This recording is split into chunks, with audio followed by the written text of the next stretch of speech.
Hoy día vamos a ocuparnos de lo que es enfermedades de vigilancia epidemiológica.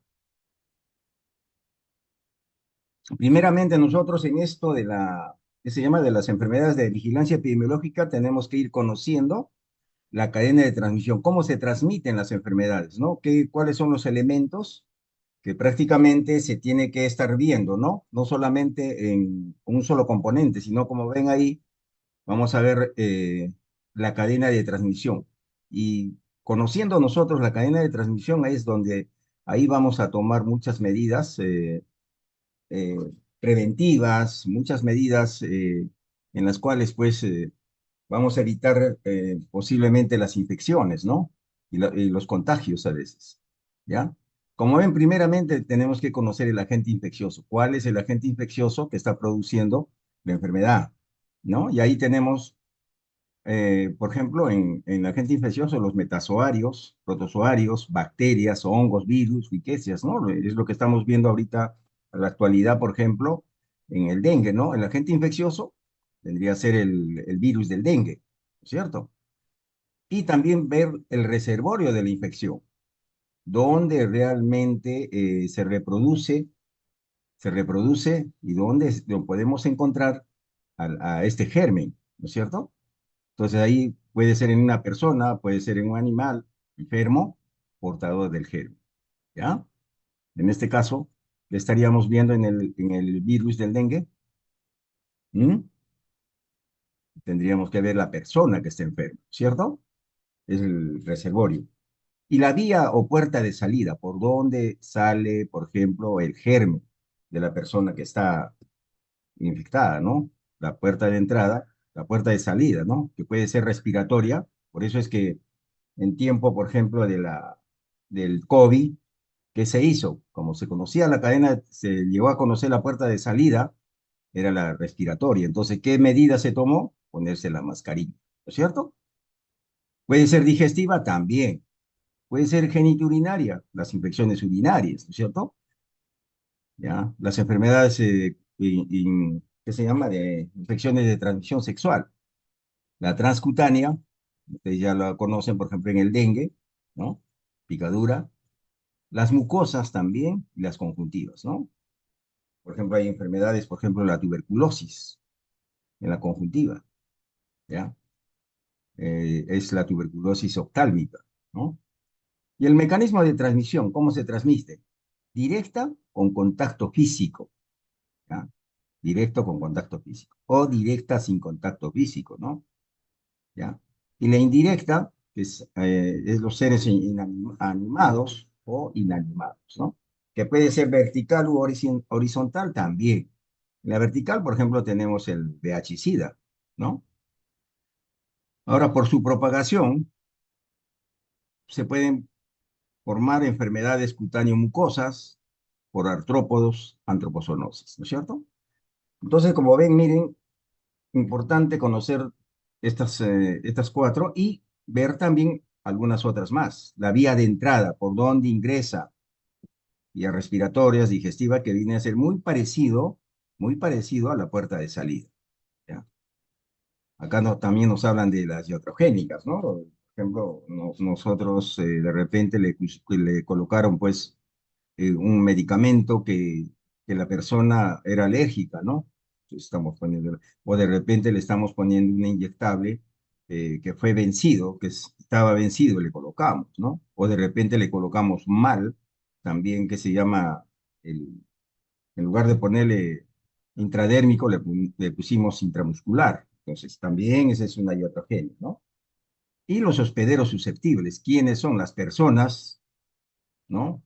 Ustedes se dieron cuenta en el COVID cuáles eran las personas más susceptibles, ¿no? Los mayores de edad, los que tenían algunas enfermedades. Entonces son personas no inmunes, que no tienen su inmunidad disminuida, que tienen la resistencia disminuida, ¿no? Ahí viene también la nutrición, entra en juego ahí, en nutrición, si no están sanos y el estado de salud en general. Como ven, esta es la cadena de transmisión epidemiológica. Importante es que nosotros conozcamos todo esto para tomar medidas y aplicarlas, ¿ya? Entonces, miren, dentro de los agentes infecciosos, fíjense todos los que tenemos, como yo les dije, ¿no? Biológicos, vamos a ver los biológicos, en metazoarios, protozoarios, bacterias, virus, hongos, riquezas, ¿no? Ahí estamos, ahí tenemos todos los que tenemos nombrados, ¿no? Y aparte de eso hay otros más, ¿no? Acá en los metazoarios, el Necator americanus, la Tenia solium, el Ascaris lumbicoides, ¿no? Ahí tenemos. Los no biológicos, también hay no biológicos, ¿no? Tenemos agentes químicos, ¿ya? Dentro de esto están pues los fármacos, ¿ya? En cuanto a las industrias, las pesticidas, aditivos de alimentos, tóxicos, gases, drogas, alcohol, cáusticos, ácido, soda, la soda cáustica, ¿no? Y en los físicos tenemos el calor, la luz, el ruido, la fuerza mecánica, ¿no? Y en cuanto a lo mecánico, tenemos los vehículos, las máquinas. Y en los térmicos tenemos el fuego, el frío, ¿ya? Por ejemplo, ustedes han escuchado de los friajes que daban más antes, se producían en la parte de las zonas andinas, ¿no? El friaje, ¿ya? Y las radiaciones, que es la exposición a la radiación, que esto nosotros lo vemos, lo hemos visto en esto de la playa, ¿no? Cuando las personas que se van a la playa y radiaciones han estado muchas personas, quizás porque por el bajo conocimiento que tienen, se exponen pues a las radiaciones y al final pues eh, se producen quemaduras y estas quemaduras con el tiempo puede producirles pues, se puede producir con estas radiaciones el cáncer, ¿no? Y eso está ahorita en incremento, por ejemplo, el cáncer de piel, ¿ya? Entonces, fíjense, en cuanto a la gente, nosotros tenemos que conocer qué cosa es el agente, ¿ya? Es un factor que puede ser, como ven, microorganismo, sustancia química o forma de radiación, cuya presencia o ausencia es primordial para la ocurrencia de la enfermedad, ¿no? Dentro de esto tenemos el organismo infeccioso, que ya lo estamos nombrando, y ustedes ya lo están conociendo, ¿no? Y esto lo han visto ustedes, por ejemplo, en microbiología, lo han visto en parasitología, ¿ya? En cuanto a esto, en cuanto al agente infeccioso, netamente vamos a ver, a conocer algunas características, y ahí tenemos la contagiosidad, patogenicidad, virulencia, poder de invasión y la inmunogenicidad. Como vemos acá, ¿qué cosa es la patogenicidad? ¿No? Es la capacidad prácticamente de producir un proceso infeccioso en un huésped, ¿ya? Ingresa el, ¿qué se llama? El agente y va a producir pues todo lo que nosotros vemos, por ejemplo, toda la parte clínica, ¿no es cierto? Vemos todo lo que es los signos, la persona va a sentir, nos va a mencionar, ¿ya? Entonces ahí estamos viendo que es una persona enferma, la patogenicidad. La virulencia es la capacidad pues del agente infeccioso de producir casos graves y fatales, ¿ya? Dependiendo, por eso dice acá, de lo que es la dosis, qué dosis va a ingresar. Y así a veces, muchas veces ingresa una dosis baja y ahí se produce pues el problema de los asintomáticos, ¿ya? Pero esa persona está prácticamente con el agente, ¿no? Ahorita, por ejemplo, en TBC, ¿qué está pasando? Tenemos la TBC latente. Las personas están con el agente infeccioso, pero no están haciendo enfermedad. ¿Por qué? Porque de repente la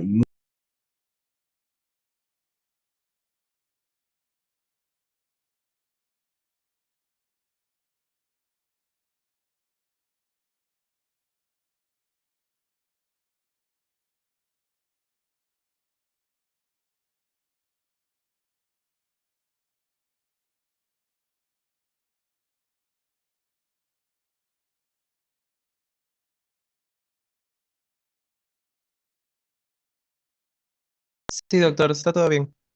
¿qué pasa? No me contesta la señorita Beatriz. ¿Está en clases o no está en clases? Porque es fácil de repente que han prendido y se han ido, ¿ah? Para que se produzca, por ejemplo, la enfermedad, acá tenemos la dosis letal media, ¿ya? 50. Cantidad de agentes biológicos necesarios para producir la muerte en el 50%. ¿Ya? Hay que tener en cuenta, por eso le digo, depende de la cantidad para que se produzca la enfermedad. Y la dosis letal mínima, que es la menor cantidad de agentes biológicos capaces de producir la muerte en el individuo, ¿ya? A veces personas con una dosis mínima fallecen. ¿Por qué? Porque su inmunidad está venida a menos, ¿no es cierto? Entonces, situaciones que tenemos que tener presente también. Y la infectividad es la capacidad de los agentes biológicos, o sea, de los que están produciendo la enfermedad, de penetrar o instalarse en tejidos dentro de un huésped, ¿no? Dentro de la persona o dentro del, como decía, del, del ser inanimado, ¿no? En cuanto a a la relación de la infectividad, miren, que es una medida básica de infectividad, es el número mínimo de partículas infecciosas que se requieren para producir una infección, ¿no? De la dosis infectante mínima. Por ejemplo, tenemos el sarampión y la varicela son ejemplos de máxima infectividad. Ojo con esto. Las paperas y la rubiola son de infectividad intermedia. La lepra es de infectividad relativamente baja. ¿Ya? La infección por el virus de la inmunodeficiencia humana, el VH, y el virus de la hepatitis B ofrecen otro ejemplo de grados diferentes de infectividad. Si una persona, por ejemplo acá, mira, si una persona susceptible se expone al VH, al hincarse con una aguja contaminada, su probabilidad de infección es alrededor de 4 en 1000. ¿Ya? Quiere decir que de 1000 personas que se pueden estar, que se llama, hincándose con esta aguja contaminada, pueden infectarse 4. ¿Ya? Si se expone de esa manera al VH de la hepatitis B, tu probabilidad es más alta, de 1 en 7, ¿ya?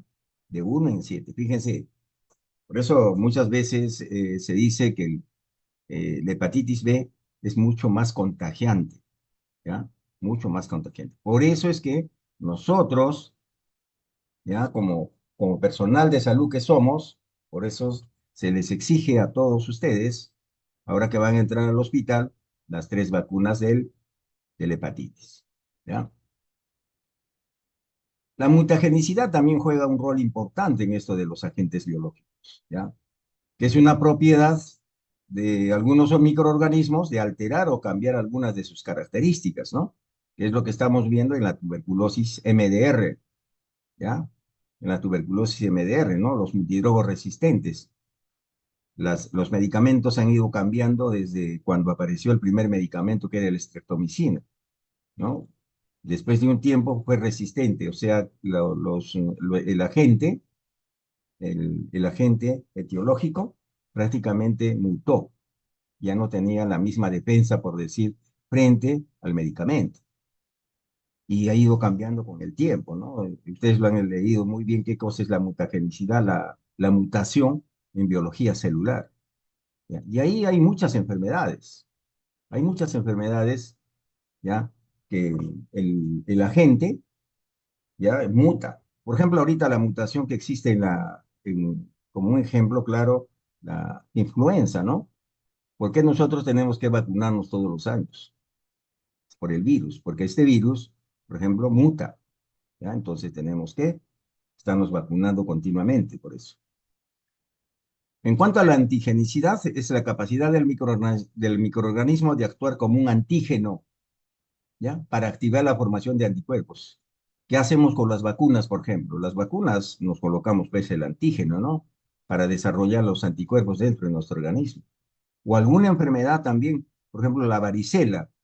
La varicela te produce, ¿qué se llama?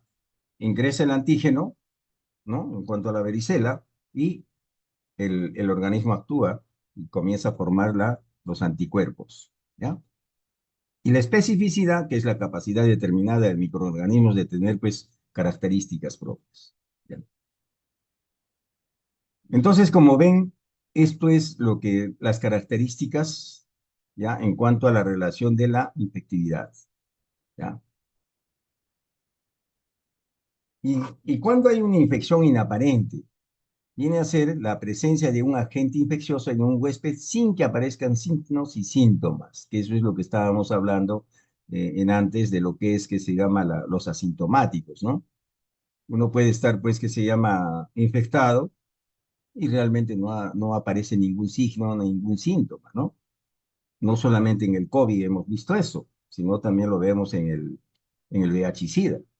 Ustedes han visto mucha gente que está, que se llama con el virus, pero no está haciendo enfermedad, ¿no? No aparece ningún signo, ningún síntoma. Y solo se identifican por pruebas de laboratorio, ¿ya? O por la manifestación de reactividad positiva a pruebas cutáneas específicas. Fíjense la infección inaparente, ¿no? Importante que conozcamos esto, ¿ya? Y ahí tenemos, ¿no? La inaparente, aparente, moderada, grave y fatal, ¿no? En cuanto a la patogenicidad, ¿ya? Casos aparentes de enfermedad, ¿ya? Igual, ¿no? Son fórmulas que nosotros estamos viendo en cuanto a la patogenicidad, virulencia y la letalidad. Acá en la letalidad, por ejemplo, es todos los casos, ¿no? Que fallecen entre el total de casos que estaban, pues, con enfermedad. Entonces, de esa manera ya vamos a ver la tasa de letalidad, como lo vamos a ver quizás en una clase en cuanto a las tasas, ¿no? Que cómo realmente vamos a medir todo esto. En cuanto a los reservorios, fíjense también, no solamente vamos a ver de la persona, ¿no? Sino vamos a ver que viene a ser el hábitat normal en que vive el agente, se multiplica y crece. Entonces es importante conocer. ¿Justamente para qué? Para ver la cadena epidemiológica, ¿no? Y tomar algunas medidas. Importante, por eso tenemos que conocer también todo esto. El reservorio humano. Muchas veces el ser humano viene a ser el reservorio y es importante para las medidas de control, como les vuelvo a decir. Por ejemplo, ahí tenemos la tifoidea, la tosferina, la lepra, infecciones de transmisión sexual, ¿ya? Entonces, importante es conocer los reservorios. Por ejemplo, yo les digo, hay una persona que tiene una infección de transmisión sexual, ¿no? Es fácil de que contamine a otra persona. Entonces, ¿qué tenemos que hacer? Como es reservorio humano, tenemos que hacer el tratamiento no solamente a la persona, sino tenemos que hacer el tratamiento con la persona que estuvo, por ejemplo, este ser humano, ¿no? Entonces, el tratamiento se les da, por ejemplo, a las dos personas, ¿ya? Si es un matrimonio o si son una pareja. Ahora, el reservorio del agente infeccioso.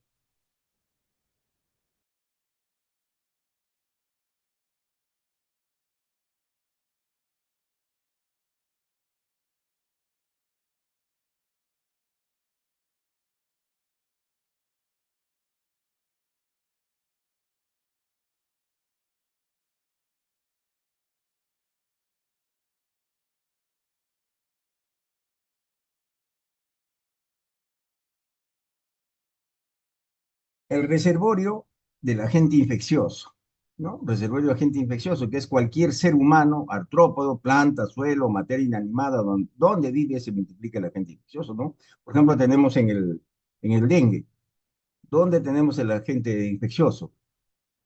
Porque ¿qué se llama? El Aedes aegypti se comporta como un vector. Entonces, muchas veces ahí lo tenemos, pero en el ser humano también, ¿ya? Ahora, en el reservorio extrahumano, los animales pueden ser infectados y a la vez servir como reservorio para varias enfermedades del ser humano. Ahí tenemos, como la brucelosis, ¿no? La brucelosis. A ver, ¿qué otro nombre tiene la brucelosis? Brian Edu Herrera Álvarez. Ustedes lo han visto esto. ¿Qué otro nombre toma la brucelosis? ¿Y cómo se transmite? Brian, Brian, señor Robles, señor Robles, Fiebre de... la fiebre de Malta. Mira, señor Robles, me va a ir tomando en cuenta que se llama cuando yo tome así, pregunte, y si no me contestan, por lo menos deben decir presente, doctor. Entonces usted me los va anotando, cosa que al final de tomar la lista, prácticamente yo los voy a poner falta, porque realmente es una manera, por ejemplo, de ver si están o no están, ¿ya? Entonces seguimos. Gracias, Brian.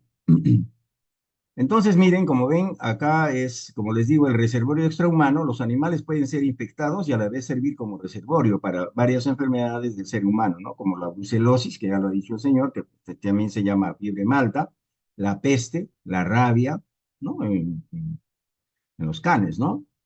El tétanos, la leptospirosis, ¿ya?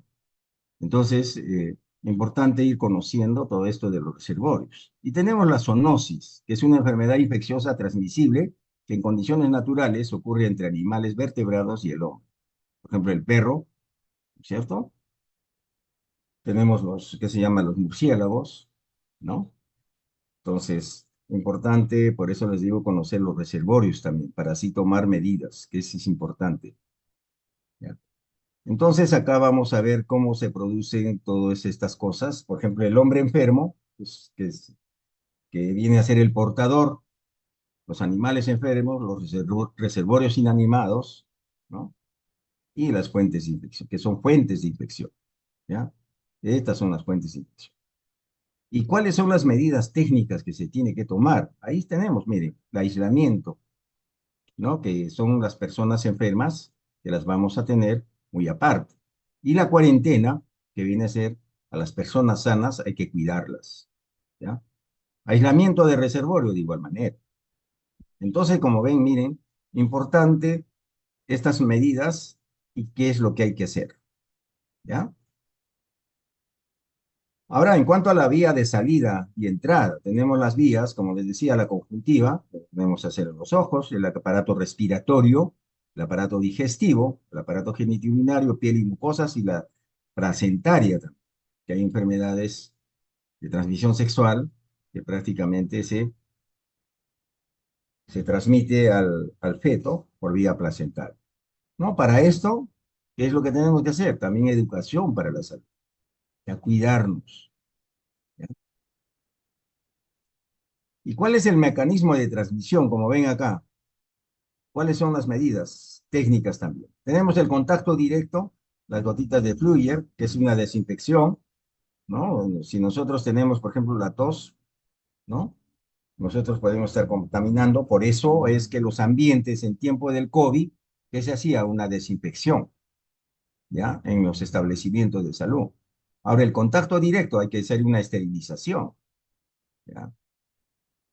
De los objetos personales, tenemos la potabilización del agua. El agua, alimentos, la pasteurización, en los vectores, la desinsectización y la desratización, ¿ya? Entonces son todas estas medidas técnicas que se hace frente a la transmisión, ¿ya? Frente a las vías de transmisión. Ahora vamos a hablar sobre el hospedero, que es el individuo o animal vivo que en circunstancias naturales permite la subsistencia o alojamiento del agente infeccioso. Ya muchos de nosotros podemos tener el agente infeccioso, pero no estamos haciendo enfermedad, ¿ya? Y ahí tenemos, miren, la persona sana, esto depende del estado de la salud, depende de la nutrición también y el estado inmunológico que está la persona, que es el hospedero. ¿Cuáles son las medidas técnicas que nosotros podemos ver acá frente a todo esto, ¿no? Inmunizaciones, entonces estamos haciendo la vacunación. Por ejemplo, a los niños, ¿por qué se les vacuna? Porque realmente su inmunidad de estos niños está recién en formación, ¿ya? Entonces, por eso ustedes se han dado cuenta que el calendario de vacunación es de acuerdo a los grupos etarios y en quienes más se incide, por ejemplo, las inmunizaciones. A los menores de un año y a los mayores de tercera edad, ¿no? Importante por eso, porque la inmunidad en estos dos grupos etarios está venida menos. La resistencia es menor que los que están, pues, en los adolescentes y los adultos jóvenes, ¿no? Importante también la alimentación, ¿ya? Si tienes una alimentación no tan buena, entonces no es una alimentación adecuada, vamos a tener problemas. Y ustedes se han dado cuenta. Ya no se llama ahorita desnutrición, sino malnutrición, porque de acá estamos viendo personas de bajo peso y personas de mayor peso. Entonces, a eso se refiere en cuanto a la malnutrición, ¿no? Mala alimentación. Y en cuanto a la nutrición, de igual manera, ¿no? A veces no estamos nutriéndonos como realmente es, ¿no? Tomando, ¿qué se llama? Alimentos nutritivos, sino, bueno, solamente para menguar de repente el apetito o el hambre, ¿no? Que uno tiene. Y eso es importante que nosotros conozcamos esto de la nutrición. Y, y todo esto, pues, en cuanto a las inmunizaciones, la alimentación y la nutrición, va a mejorar el estado inmunológico, ¿ya? Porque si el estado inmunológico está venido a menos, ahí vamos a hacer que esta persona sea más susceptible, ¿no? Sea el hospedero más susceptible a cualquier enfermedad. Ustedes ya lo han visto, ya ustedes lo han escuchado ahora en esto del COVID, ¿no?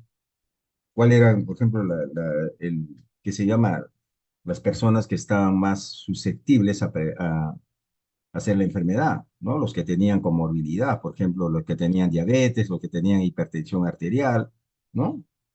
Y ahí eso está dentro del estado de la salud. Y las personas, pues, de tercera edad.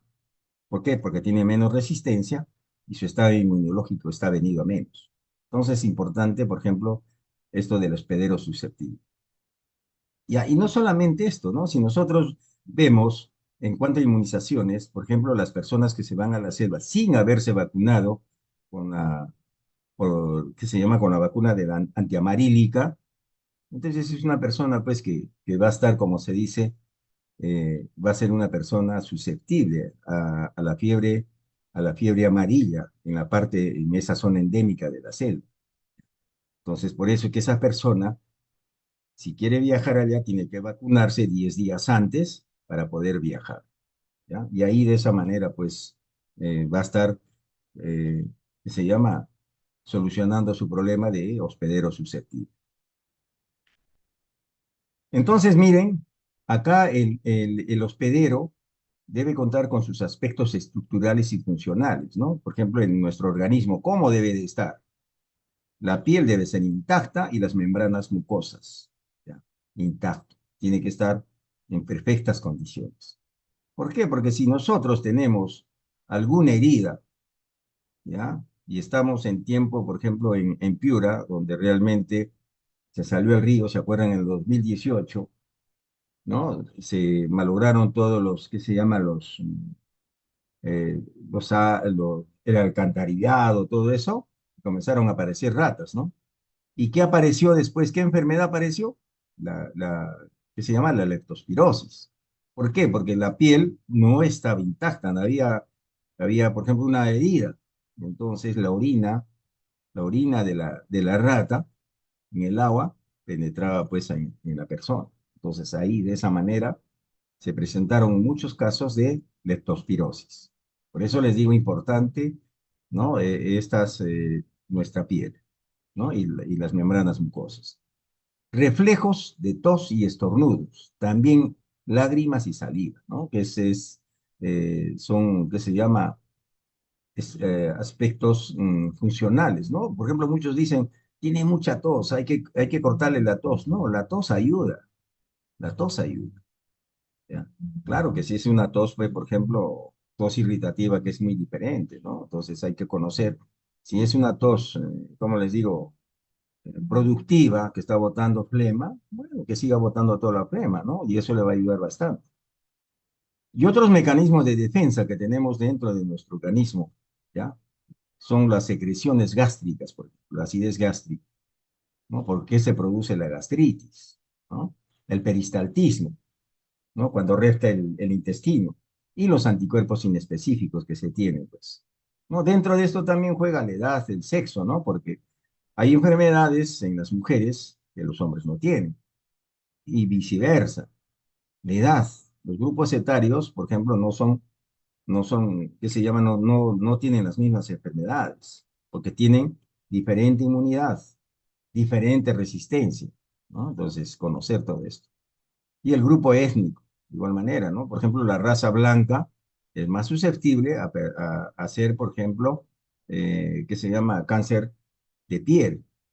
Pero la raza negra tiene más problemas con, con los problemas, tiene más problemas cardíacos.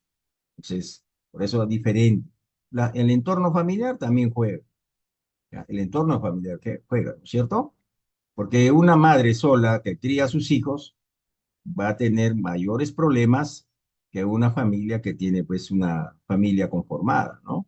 Entonces, por eso les digo situaciones que fíjense todo lo que es los aspectos estructurales y funcionales, ¿no? Y el estado nutricional que ya lo hemos visto en antes, ¿no? Importantísimo todo esto. En cuanto a la susceptibilidad, miren, es la persona o animal que no posee suficiente resistencia contra un agente patógeno determinado que le protege contra la enfermedad si llega a estar en contacto con ese agente, ¿ya? Que esa es la inmunidad genética, ¿ya? Y la resistencia, que es el conjunto de mecanismos corporales que son la defensa, ¿ya? Del organismo contra la invasión o multiplicación de agentes infecciosos efectos nocivos de sus productos tóxicos, ¿ya? Entonces, fíjense la susceptibilidad, la resistencia y la inmunidad, que es el estado de resistencia asociado con la presencia de anticuerpos y citoquinas que poseen acción específica sobre el microorganismo responsable de una enfermedad infecciosa, específica o sus toxinas. Y ahí tenemos, miren, lo que es la inmunidad, ¿no? La inmunidad puede ser activa y puede ser pasiva. Ya, dentro de la activa tenemos la natural de la enfermedad y tenemos la artificial que viene a ser la vacuna, ¿no es cierto? Y en cuanto a la pasiva, tenemos la natural transplacentaria, ¿ya? Por ejemplo, cuando la mujer, por ejemplo, ¿por qué se vacuna, por ejemplo, la mujer con el tétanos, ¿no es cierto? Entonces lo está pasando al feto o al producto, ¿ya? Y en cuanto a la artificial, viene por los sueros también. Fíjense el tipo de inmunidad. Ahora, de esta inmunidad, como les vuelvo a repetir, que se llama, acá estamos hablando, ¿no? De activa y pasiva, ¿ya? Y muchas veces, para no confundirlos, quiero decir que a veces lo llaman adaptativa, inmunidad adaptativa, que es la adecuación prácticamente del organismo frente a todo lo que tenemos, ¿ya? No solamente frente a las vacunas, sino frente algunas enfermedades que te van a producir, por ejemplo, eh, inmunidad, ¿no? Por ejemplo, el virus del dengue tipo 1, una vez que me produce inmunidad. La varicela, de igual manera. El sarampión, que te dio en alguna oportunidad, también te va a producir. Eso es la parte adaptativa, que el organismo, estamos hablando a nivel general, pero acá estamos ya dividiendo en cuanto a la activa y a la pasiva. ¿Ya? No sé si hasta ahí estamos bien. Augusto Nicolás Tapia. Señor Augusto Nicolás. Sí, doctor. Estamos hasta ahí bien, ¿no? Ujú. Ya, gracias. Entonces, miren, hemos hablado prácticamente del hospedero, ¿no? Ahora vamos a hablar de lo que es el portador. ¿Ya? Y acá nosotros tenemos que ver bien. A veces nos confundimos muchas veces que el asintomático no contagia, y eso es una gran mentira, ¿ya? Entonces nosotros tenemos que ver qué cosa es el portador, que es un individuo o animal infectado que alberga un agente infeccioso específico de una enfermedad, sin presentar signos o síntomas, y es fuente potencial de infección para el ser humano. ¿Se acuerdan ustedes cuando en el COVID, ¿no es cierto? En el COVID nomás había cuántos asintomáticos, no hacían enfermedad. Por eso les digo, y les vuelvo a repetir a ustedes, no toda infección va a producirte enfermedad, porque depende que ustedes han visto, ¿no? La resistencia, la inmunidad, la buena nutrición, todo eso, ¿no? Son barreras que realmente el organismo tiene esa potencia, entonces no hacemos enfermedad. Podemos estar infectados, no hacemos enfermedad. Igualito a la actualidad, por ejemplo, ¿cuántos de nosotros tendremos la tuberculosis latente? Tenemos el bacilo de Koch, pero no hacemos la enfermedad. Igualito tenemos lo que es el VIH-Sida. Ustedes han visto que hay personas, hay cualquier cantidad de infectados a la actualidad, pero no están haciendo enfermedad, porque ya la enfermedad sería SIDA. ¿Por qué? Porque ustedes han visto un elemento que es la inmunidad, la vacunación, por ejemplo, los medicamentos, ¿no? Que a esa persona se le da sus medicamentos, pero no, ¿qué se llama? No hace enfermedad, pero sí puede contagiar. Por eso dicen, es una fuente potencial de infección para el ser humano, ¿ya? Entonces, hay que tener en cuenta esto, ¿no? Dentro de esto del portador juega pues el periodo de incubación, ¿no? Desde cuando aparece, desde cuando ¿qué se llama? Entre el germen, ¿no? El agente, hasta que se produce la enfermedad, es el periodo de incubación. Y el periodo asintomático es durante el curso de una infección subclínica. Subclínica quiere decir que no apareció ninguna sintomatología. Estamos hablando del periodo asintomático, por eso. El periodo convaleciente, ya se produjo pues la enfermedad, ¿no? Y está saliendo de la enfermedad. El periodo transitorio, que es breve, ¿no? De la enfermedad, y el periodo crónico o prolongado, ¿ya? Entonces, por eso les digo, el portador, fíjense por todo lo que pasa. Periodo de incubación, periodo asintomático, convaleciente, transitorio y el periodo clínico, ¿no? Y ahí tenemos algunas cadenas epidemiológicas que vamos a irlas viendo rápido. Por ejemplo, tenemos la malaria.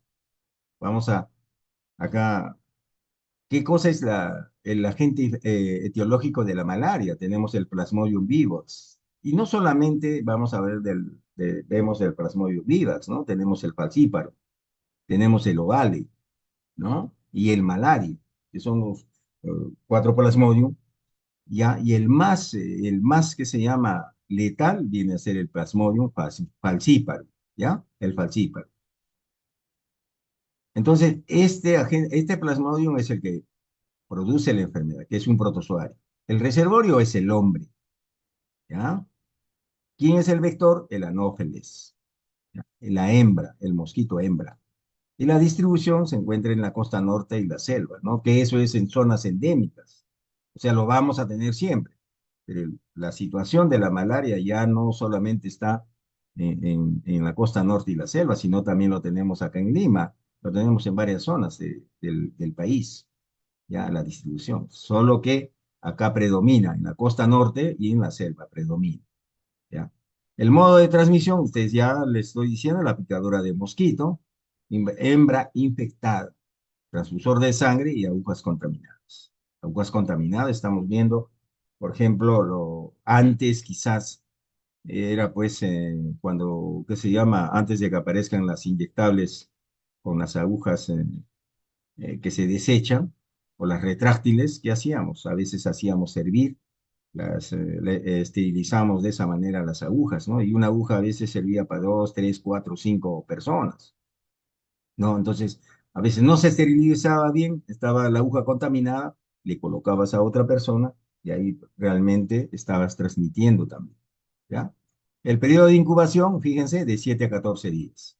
Periodo de transmisibilidad en el hombre a partir del 10.º día del ciclo eritrocítico, ya cuando entra pues a los eritrocitos. Ya por eso es importante, ustedes ya lo han visto, la malaria en lo que es parasitología, ¿cierto? El ciclo biológico, ¿ya? Y la susceptibilidad, ¿quiénes son susceptibles a presentar la malaria? Es general. Acá no hay una distinción de un grupo etario, ¿no? Sino es general. Y la inmunidad, no hay inmunidad. Y la letalidad es de 1 al 10%, ¿no? Que como les decía, el falcíparo, ya que es el más letal, ¿ya?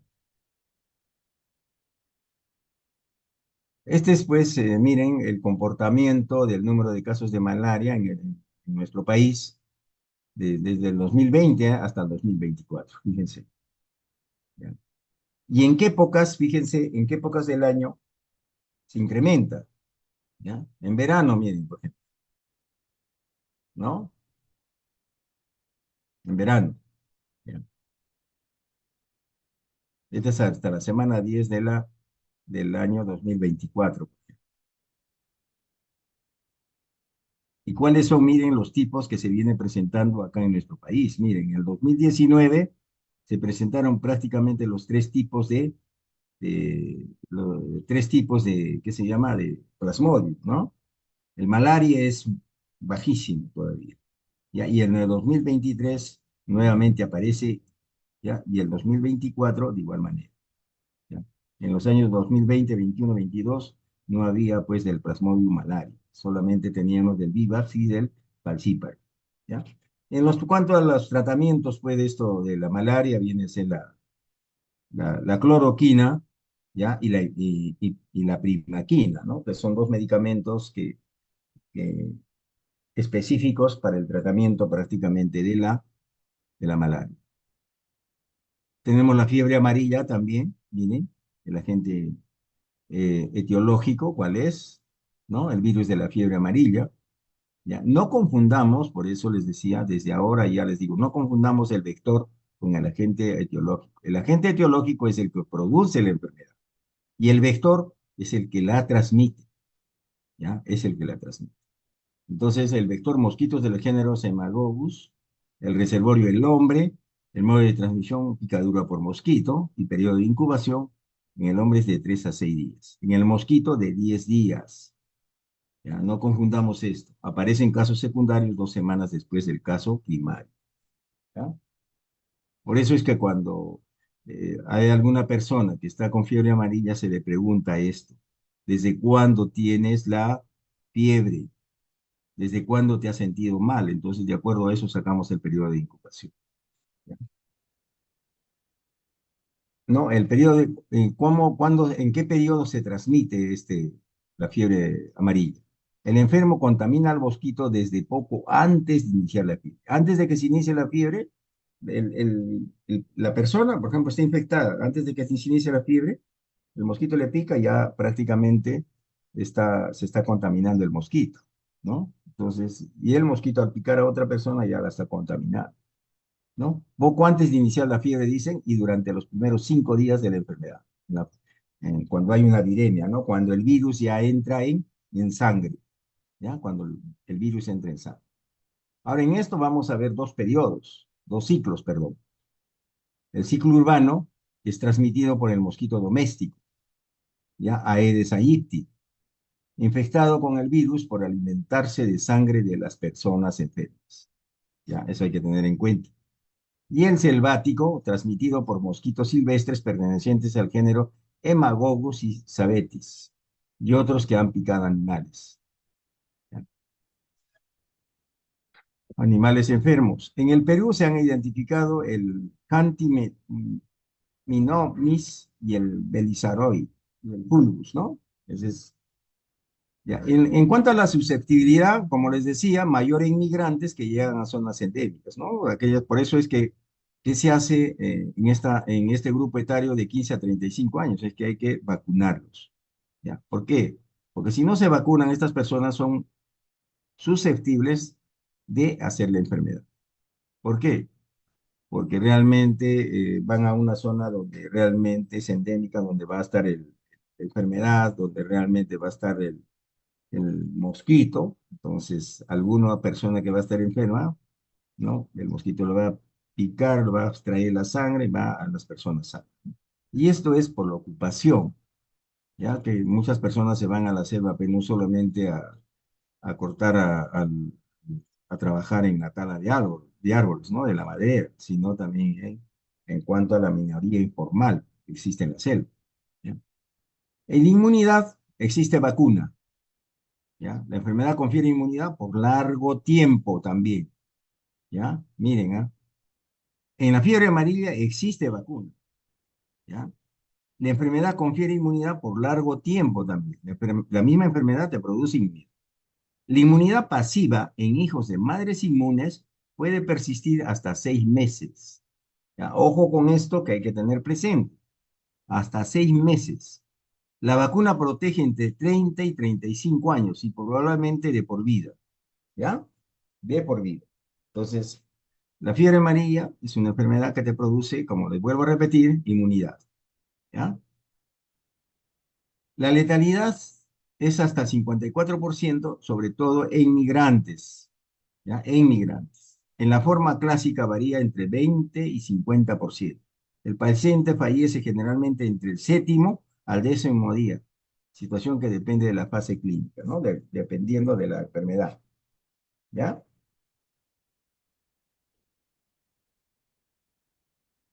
Entonces, esta es una enfermedad febril aguda de corta duración transmitida por mosquitos y causada por el virus de la fiebre amarilla.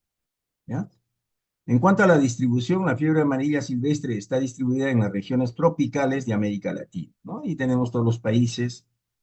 y donde más o menos la tenemos esto de la fiebre amarilla, ¿ya?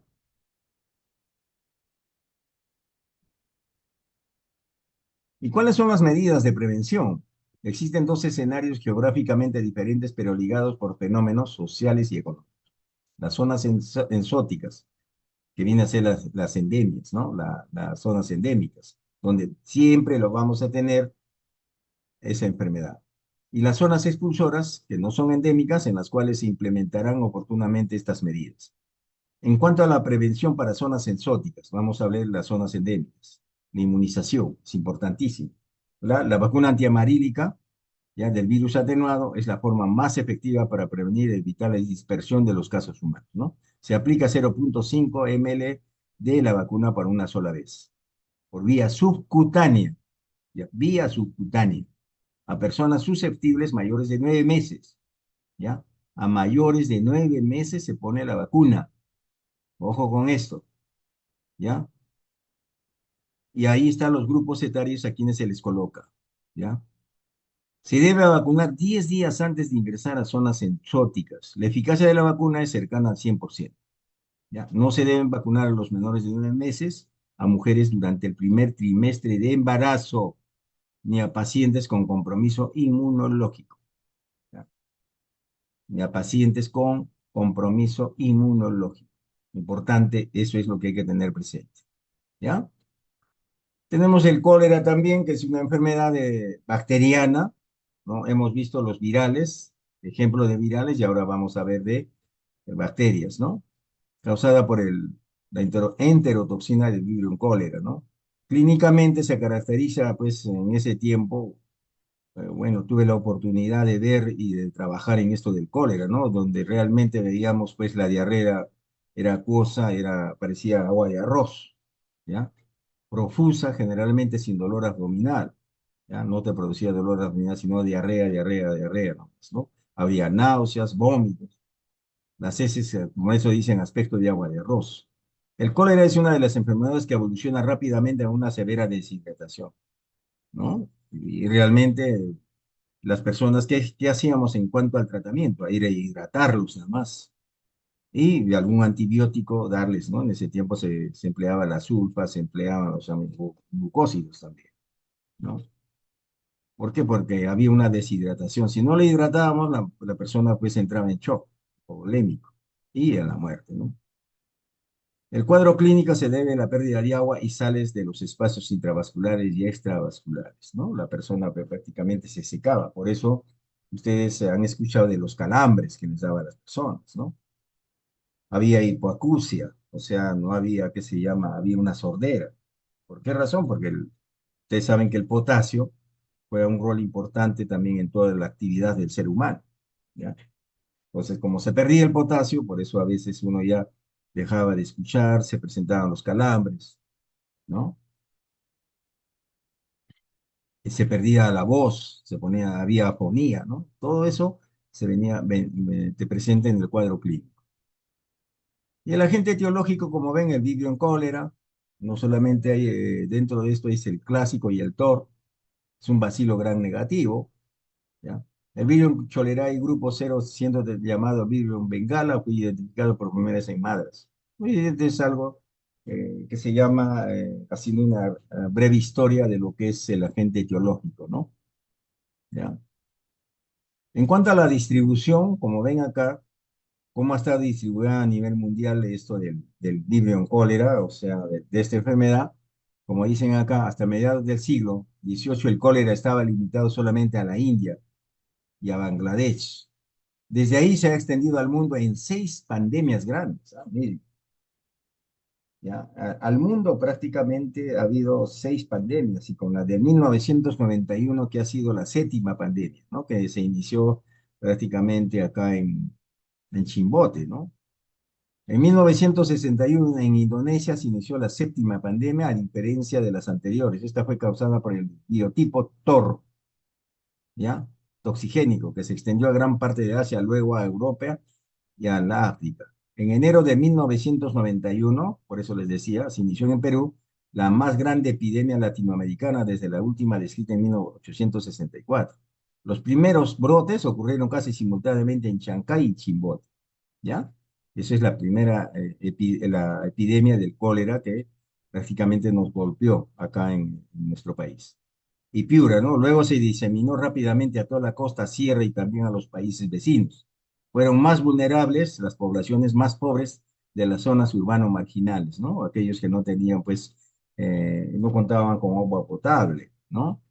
Pueblos jóvenes y las zonas rurales que no cuentan con agua potable ni servicio de alcantarillado. Esas personas fueron las más golpeadas prácticamente por este problema del cólera.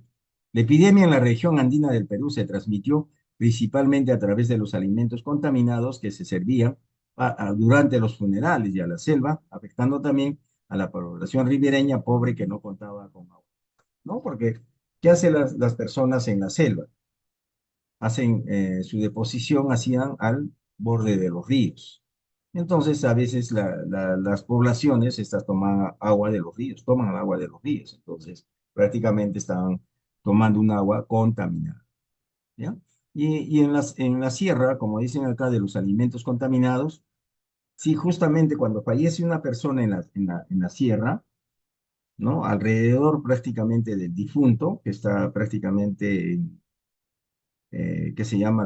Le ponen en un saco de yute y una cajita, más o menos, al entorno del cadáver están comiendo las personas, ¿ya? Porque a veces no hay ni agua cercana a donde ellos, ¿no? El reservorio, miren, del Vibrio es el hombre, ¿ya? Durante la epidemia, el hombre propaga y excreta los virus hasta 2 semanas, miren, después de la enfermedad, hasta 2 semanas después de la enfermedad, ¿no? Porque prácticamente después está en la región intestinal, ¿ya? Los portadores crónicos, miren, albergan la bacteria en la vesícula biliar y pueden excretarlos por las heces durante meses, ¿ya? El vibrio en cólera, serogrupo 01, también puede encontrarse en el fitoplancton y zooplancton en aguas salinas y filtros, ¿ya? Ese es el reservorio. Ahora, bueno, ¿cómo se transmite? De transmisión es a través de la ingesta de agua contaminada con heces de los enfermos del cólera portadores. También puede transmitirse por ingerir alimentos, en especial los que contienen gran cantidad de agua, como el arroz o el mote, maíz cocido, contaminados después de la cocción. Las ensaladas preparadas con vegetales de tallo corto, ¿no? Como la lechuga, ahí tenemos, ¿ya? La lechuga con aguas contaminadas con el virus han sido consideradas como vehículos potenciales, ¿ya? La dosis infectante, miren, es el inóculo, o sea, la cantidad como estábamos viendo en antes, las dosis con las que puede producirse una enfermedad, requerida para la transmisión del cólera es de 109, ¿ya? Entonces, bacterias, miren, toda la cantidad de bacterias, a diferencia de otras bacterias como la Salmonella typhi y Shigella, sin precisar que requieren solamente 105 y 102 bacterias, ¿no? Respectivamente, para que produzcan la enfermedad. El periodo de incubación es de 3 a 4 horas, es un periodo corto, ¿ya? Y por lo común es de 2 a 3 días, es más corta cuando el inóculo ingerido fue mayor, ¿ya? O sea, la mayor cantidad que uno a veces se contaminó, entonces ahí se produce mucho más rápido. ¿Ya? El periodo de transmisibilidad dura mientras persiste el estado de portador de heces positivas al virus cólera, ¿no? Que suele ser unos pocos días después del restablecimiento, pero puede persistir por meses en las vesículas biliares de los portadores crónicos. El tratamiento con antibióticos adecuados reduce significativamente el riesgo de tiempo de excreción del virus. Por lo tanto, tiene importancia en el control epidemiológico, ¿no? La antibiótico terapia. ¿Ya? Ahora, ¿quiénes están susceptibles? Es variable, ¿no? En un área que nunca ha tenido transmisión del cólera, el 100% de la población es susceptible, mientras que en una población que ha sido afectada anteriormente es mucho menor. En poblaciones que recientemente han sufrido grandes epidemias, considerando los casos leves y asíntomas, es probable que queden pocos susceptibles. Los anticuerpos son transferidos a los lactantes a través de la lactancia materna.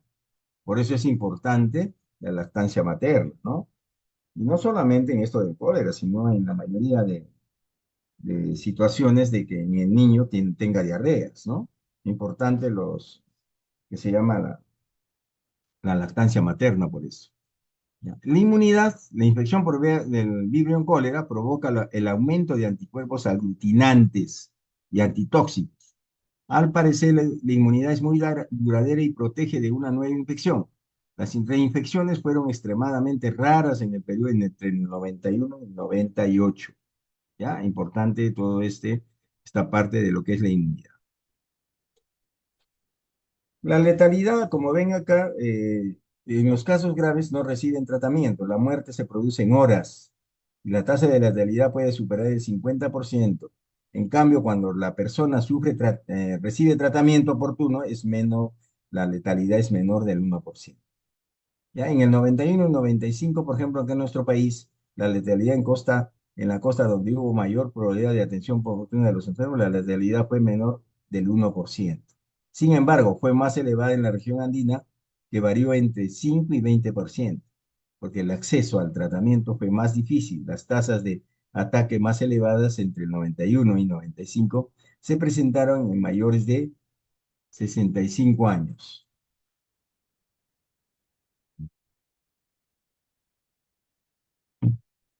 Entonces, acá, en cuanto a la realidad, si esta persona sufre les digo, si tiene una buena rehidratación, es una rehidratación oportuna, esta persona va a sobrevivir, va a vivir bien, ya se va a recuperar. Pero si lo dejamos sin rehidratación, en ese tiempo, por ejemplo, la rehidratación se hacía pues por vía parenteral, por vía oral también, que sería la gastroclisis, les poníamos, ¿no? Les hacíamos gastroclisis, ¿ya? Hasta 3 días a veces poníamos a las personas en los dos brazos y uno en la pierna, ¿no? ¿Por qué? Porque había personas pues que prácticamente se deshidrataban rapidito, hacían 3, 4, 5, 10 cámaras en una hora, o sea, 10 cámaras de deposición. Entonces todo eso había que recuperar. En cuanto a las medidas de prevención, miren, el cólera es una enfermedad sujeta de vigilancia epidemiológica, ¿ya? Internacional y de notificación obligatoria e inmediata en el Perú. La vigilancia en el país ha permitido conocer la evolución de la epidemia que se inició en el 91. ¿Ya? El mejoramiento del abastecimiento de agua y saneamiento básico han sido las medidas de mayor eficacia, ¿no? Para controlar prácticamente esta enfermedad, ¿ya? Entonces deben educarse sobre los modos de transmisión del cólera, la importancia de la desinfección del agua, las medidas de higiene personal, lavarse las manos después de las deposiciones, ¿no? Y durante la preparación del alimento. Importante esos dos momentos en los cuales pues las personas tienen que tomar en cuenta, ¿ya? En cuanto a la leishmaniasis, que es una enfermedad de evolución crónica también, ¿ya? Y acá tenemos que el cuadro clínico varía de acuerdo al tipo de parásito, al medio ambiente y a la respuesta inmune del huésped, ¿no? Se distinguen 4 formas clínicas. La cutánea, que es la más común, la cutánea difusa, la mucocutánea o espundia, donde realmente vamos a ver acá, en cuanto a la mucocutánea, vamos a ver pues el cartílago y la parte de piel o músculo, ¿no? Que se está tomando en cuenta. Y la visceral, que es a nivel de intestinal o calazar.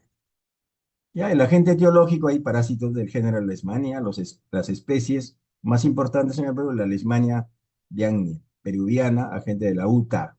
También toma la cutánea, toma el nombre de UTA también, ¿ya? Y el agente del espundia, ¿no? En la distribución está distribuida en 88 países, con excepción de Chile y Uruguay. Está presente en América del Sur y América Central, ¿no?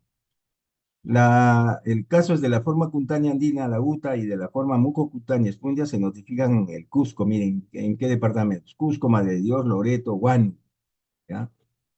Entonces, también hay otros departamentos en Ayacucho, por ejemplo, el sur de Ayacucho también tenemos zonas que se llama de leishmaniasis mucocutánea. En cuanto a los reservorios silvestres y domésticos, el hombre, ¿no? Los reservorios de la Leishmaniasis peruviana, agente de la forma cutánea UTA, son el perro, miren, de la UTA, el perro, zarigüeyas y roedores domésticos. ¿Cómo se transmite? De persona a persona. No se transmite de personas a personas, ¿ya? Para esto se transmite, pues, por la picadura del plebótomos, que es un mosquito hembra infectado con leishmaniasis, ¿no? Ese mosquito le llaman a veces diferentes nombres en diferentes zonas, ¿no? Tenemos el nombre titira o manta blanca, que eso le llaman que se llama en guano. Angelillo o camba blanca en Ayacucho. Pumamanchachi o chuspi en Ancas. Lalapo en Cajamarca. Quitis en el Cusco. Se sospecha que los vectores principales de la leishmaniasis cutánea en los valles occidentales son los mosquitos, la Luxomia peruensis y Luxomia verrucarum, ¿no? Que estos son ambos de hábitos antropofílicos. Pican al hombre y endofílicos, ¿no? Pican dentro de la casa.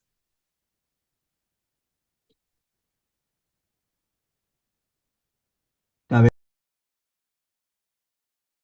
un momentito. Miren, como ven, acá en esto de la leishmaniasis, como ven que esa es una enfermedad, pues en la selva, se produce en la selva, no solamente en la selva, también la tenemos en la sierra, como ya les he dicho, ¿no? Hay varios departamentos que la tienen. ¿Ya? El periodo de incubación, por ejemplo, es variado, ¿no? Puede ser de 2 semanas hasta varios meses. ¿Ya? Y generalmente, si alguna vez escuchan que acá en Lima tenemos casos de leishmaniasis, son casos importados. ¿Por qué? Porque muchas veces han viajado de acá de Lima a zonas endémicas de esto, ¿no? De la leishmaniasis. Entonces les pican allá y vienen a hacer la enfermedad acá. Por eso, miren, el periodo de incubación es largo, de 2 semanas hasta varios meses, hasta 2 meses, 3 meses, 4 meses. De repente recién se está presentando la enfermedad, está apareciendo. Y esto aparece pues, en forma de heridas, y lo principal acá hay que tener en cuenta, que estas heridas no duelen, son indoloras, ¿ya? Ustedes simplemente agarran una pinza, cogen la herida, y esta persona no va a sentir, porque es una zona que prácticamente le produce pérdida de sensibilidad. Y de esa manera pueden ustedes hacer el diagnóstico, ¿ya? El periodo de transmisibilidad, mientras las lesiones de una persona no curen, existe el riesgo que los mosquitos flebótomos se infecten y puedan seguir infectando a otras personas sanas, ¿ya? La susceptibilidad, todos los seres humanos son susceptibles, todos. Ahí no hay que se llama que no, que el otro, nada, todos. La forma cutánea andina se presenta generalmente en menores de 15 años, lo cual estaría asociado con el tipo de vestido, ¿ya? ¿Por qué? Porque el niño, pues a veces los jóvenes menores de 15 años andan pues en la selva o en las zonas, como les vuelvo a repetir, en las zonas altoandinas, con poca ropa, ¿no? La forma mucocutánea afecta más a los adultos, ¿ya? Adultos jóvenes que viajan a zonas endémicas para desarrollar actividades económicas. Importante por eso esto. ¿Quiénes son más susceptibles en el Perú? La cutánea es los menores de 15 y la mucocutánea, los mayores de adultos jóvenes, ¿ya? Tener en cuenta todo eso. En cuanto a la inmunidad, en el país, al parecer, no protege contra otra exposición y se cree que la forma diseminada está asociada a estados de inmunodepresión, ¿ya? Inmunodepresión. O sea, no te produce ninguna inmunidad. La letalidad de la leishmaniasis cutánea y mucocutánea es muy baja, pero es elevada en la forma diseminada. Tenemos el tifus exantemático, la riqueza por Kawasaki, el agente etiológico, el reservorio del hombre. Tenemos, fíjense, en cuanto a la cadena epidemiológica, ¿ya? La distribución, el modo de transmisión, ¿ya? Y la incubación de 1 a 2 semanas, promedio de 12 días, ¿no? El periodo de transmisibilidad, ¿ya? La susceptibilidad es general, todos estamos, que se llama, o de repente tener un piojo y de repente pues ese piojo está infectado, nos produce la enfermedad, ¿no es cierto? La inmunidad, por lo general, un ataque confiere inmunidad. Miren, un ataque, ¿ya? Del tifus exantemático confiere inmunidad, ¿ya? Inmunidad. La letalidad es de 10 a 40% si nada se da tratamiento específico, aumentando la letalidad con la edad del paciente. ¿Ya? Importante. Con la edad del paciente, cuando se aumenta la edad del paciente, la letalidad es mayor. ¿Ya? La peste, El agente de la Yersinia pestis, bacilo gran negativo, el reservorio, los roedores, estamos hablando de ratas, ratones, el vector es la pulga, Chinochinchilla, chopis de roedores del género Ratus. La distribución, ahí miren, fíjense cómo está distribuida a nivel mundial, ¿no? Y acá en el Perú, ¿no? ¿Cuáles son los departamentos y las regiones donde lo encontramos, la peste? Y el modo de transmisión, ¿cómo se transmite? Por picadura, por pulgas infectadas, ¿no? Que nos va a producir la peste bubónica, ¿ya? Y de persona a persona a través de gotitas de flujo, ¿no? En la peste neumónica, ¿ya? Entonces, en cuanto a la Yersinia pestis, te produce dos problemas. Uno puede ser la peste bubónica y el otro la peste neumónica. Ya te ataca, puede producir, hacerte aparecer bubones en las regiones que se llama donde hay los ganglios, y la peste neumónica, ¿no? Puede atacarte a los pulmones. ¿Ya? Y ahí tenemos el periodo de incubación, que es de 2 a 6 días para la peste y de 2 a 3 días para la forma neumónica. ¿Ya? El periodo de transmisibilidad, las pulgas se tornan infectantes de 3 a 5 días después de contraer la infección. Permanecen infectadas por días y semanas y meses, ¿no? La susceptibilidad es general. Quienes han sufrido, miren, enfermedad pueden volver a adquirirla, ¿ya? O sea, a mí me dio, por decir, la peste, también me puede dar otro periodo, otro episodio de peste. O sea, ¿no? La inmunidad, la enfermedad confiere inmunidad relativa y temporal. Relativa y temporal. ¿Ya? Quiere decir, a veces puede ser como no puede ser, ¿no? Y es temporal, por decir de repente 6 meses, 7 meses, un año, 2 años, ¿no? Que puede producir, por eso les digo, inmunidad. En la letalidad, en los últimos brotes en el mundo es de 1 a 10%, en el Perú es de 4,4% y muy alta en su forma neumónica, muy alta, o sea, cuando ataca los pulmones.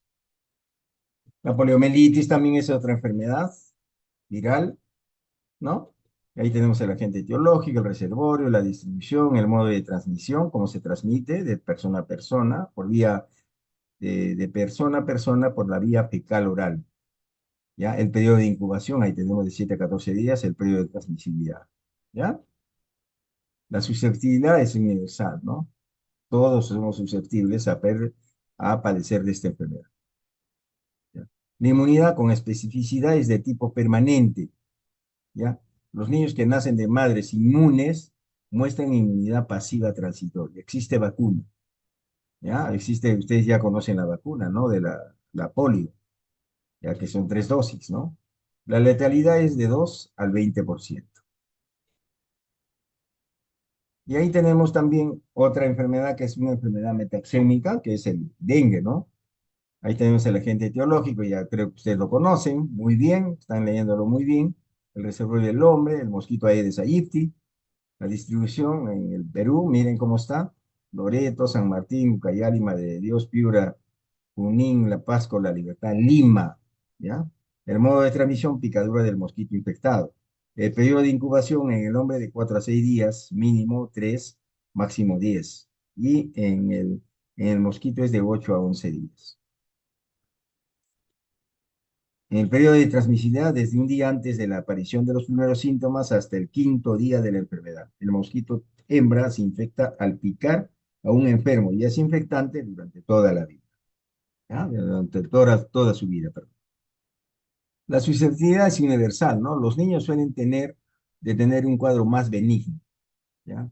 En los niños no se produce tanto problema, del cuadro clínico, como dicen, es menor que en los adultos. Y ahí en la figura, fíjense de cómo es el mosquito de la Aedes aegypti. ¿Ya? La inmunidad, la infección por un serotipo produce inmunidad homóloga de larga duración, pero no protege contra otro serotipo y a veces puede exacerbar la segunda infección. La letalidad es 1% en dengue hemorrágico con shock, ¿no? Entonces estamos hablando acá del dengue grave, ¿ya? La bartonelosis, y ahí tenemos también, miren, el agente etiológico del Bartonella, el reservorio de personas infectadas por el agente, ¿ya? Que está el vector, el Phlebotomus, Lutzomia, distribución en el Perú, Ecuador, sudoeste de Colombia, ¿no? El modo de transmisión por picaduras de flebótomos. Puede ser también por transfusión sanguínea. Y el periodo de incubación es de 16 a, a 22 días, pero a veces de 3 a 4 meses, en la ortonalosis, ¿ya? Al periodo de transmisibilidad, desde semanas antes de la enfermedad clínica y varios años después, ¿no? Y quiere decir acá, 2 semanas antes de que haya, pues, aparezca la sintomatología y la signología, ya está, esta persona está contagiada, ya está, puede transmitir. ¿Quiénes están susceptibles? Más leve, por eso dicen todos, pero más leve es en los niños que en los adultos, ¿ya? La inmunidad, el restablecimiento de la fiebre de la orolla no tratada casi siempre confiere inmunidad permanente a esta forma de enfermedad, ¿ya? La fase de verruga puede repetirse, ¿ya? La letalidad para la fiebre de la orolla no tratada es de 10 a 90% cuando no recibe tratamiento.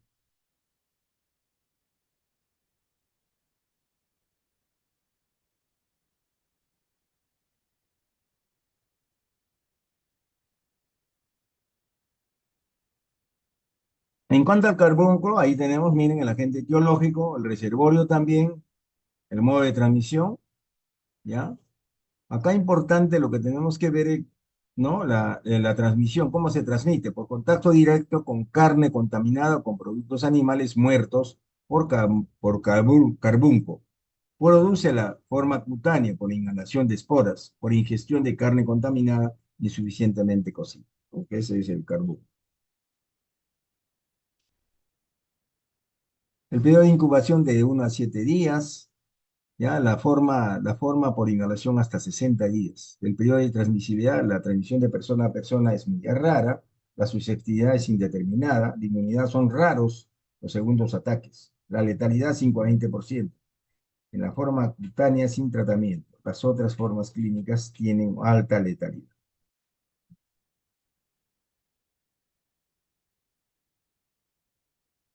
Ahora pasamos a lo que es la difteria, que es un agente etiológico. Ya tenemos el Coninostán difteray, el reservorio del hombre. Está distribuida a nivel mundial. Modo de transmisión, contacto con exudados y o lesiones del enfermo portador, rara vez con objetos contaminados. ¿Ya? El periodo de incubación de 2 a 5 días. Y ahí tenemos el periodo de transmisibilidad. La susceptibilidad universal, o sea, todos estamos susceptibles a hacer esta enfermedad. ¿Ya? La inmunidad solo por vacuna, la enfermedad no confiere inmunidad.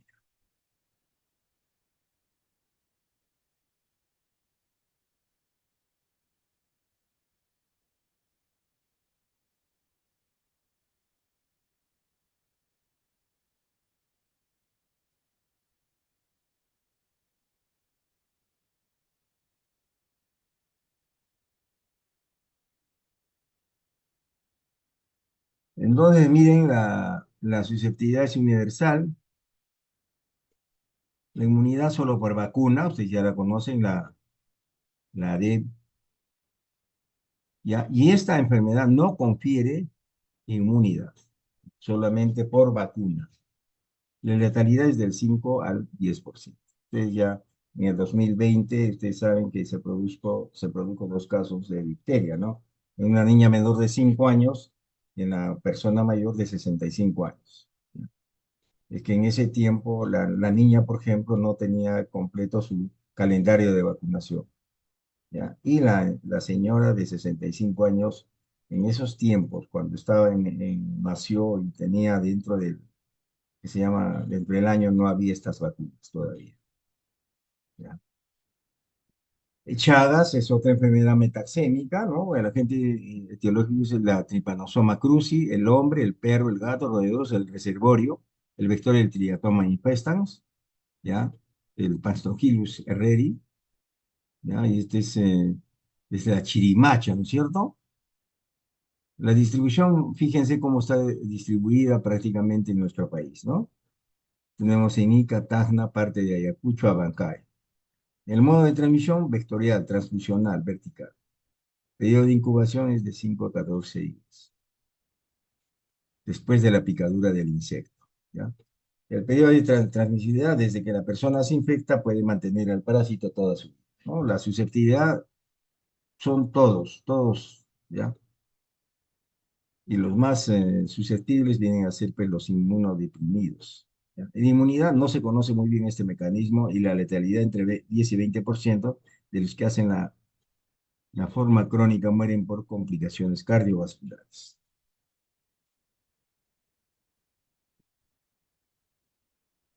Ahí tenemos el ciclo biológico de la chirimacha, ¿ya?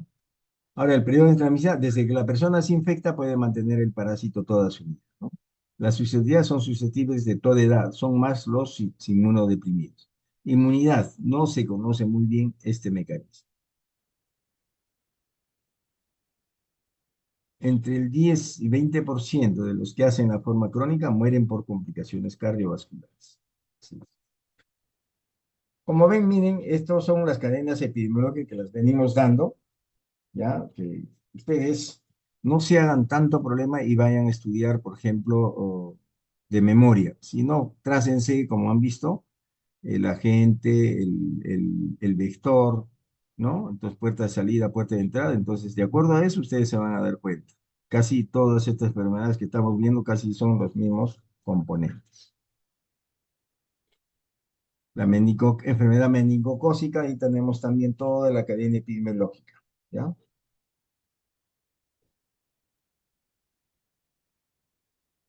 Acá no estamos, no tenemos la vacuna, pues, de la inmunidad, ¿no? No tenemos la. Esta enfermedad sin tratamiento mayor del 50%, con tratamiento adecuado menos del 10%, sin tratamiento.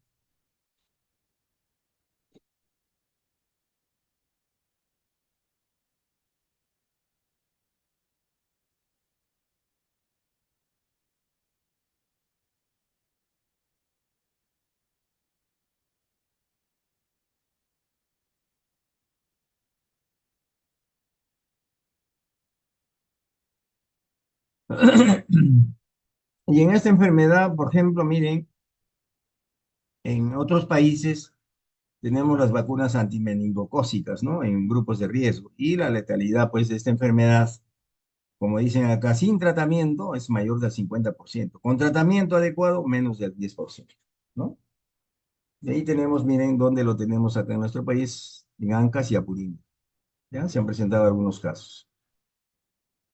Cuanto a la hepatitis viral, ¿ya? El virus de la hepatitis B, ¿ya? El reservorio del hombre, distribución es mundial, el modo de transmisión a través de las lesiones de piel y mucosas, relaciones sexuales, agujas o instrumentos contaminados, transfusión de sangre o sus derivados, ¿no? Es el modo de transmisión. Periodo de incubación de 45 a 180 días. El periodo de transmisibilidad de 2 a, a semanas antes de los primeros síntomas, periodo de portador, puede durar toda su vida.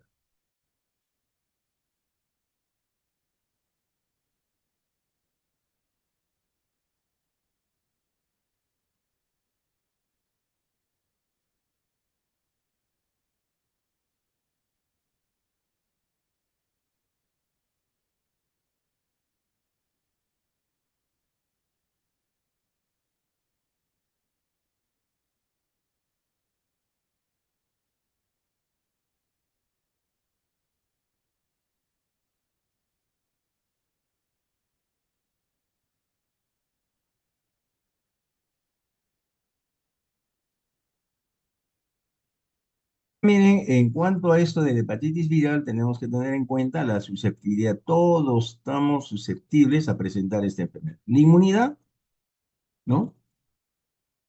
Por enfermedad o vacunación. ¿Ya? La vacunación es lo más importante. Por eso es que nosotros, como personal de salud que somos, debemos estar vacunados, porque esta es una enfermedad eh, que se transmite. ¿Ya? La letalidad, fíjense, es bien alta, 80% en la forma fulminante, hasta el 30% de las personas de las formas crónicas evolucionan a cirrosis o cáncer hepático, ¿ya? Por eso es que esta enfermedad se está pues viniendo a ser, eh, obligándose a las personas a que se vacunen, ¿ya? Importante eso. Por ejemplo, acá, en cuanto al caso probable sintomático, todo caso con manifestaciones clínicas de fiebre, ictericia. Ustedes saben que la ictericia es de color amarillo. La coluria viene a ser la orina de color amarillo, parece Coca-Cola, y que presenta aumento del nivel de transaminasas. Estamos hablando del hígado, ¿no? Transaminasas hepáticas, viene a ser la TGO o la TGP, mayor o igual a 3 veces el valor normal. Estamos hablando de 30 a 90 más o menos, ¿no? Y según el método utilizado, las bilirrubinas aumentadas a predominio directo, ¿ya? Durante los primeros días de la enfermedad. Estamos hablando de la hepatitis. Y en el caso probable asintomático, individuo asintomático y sin historia clínica previa de hepatitis viral que presenta transaminasas elevadas de cualquier valor, ¿ya? De cualquier valor. Estamos hablando pues de las TGO, TGP, ¿no? De la fosfatasa alcalina. Y en el caso confirmado, aquel que tiene uno o más de los marcadores serológicos positivos para hepatitis viral B.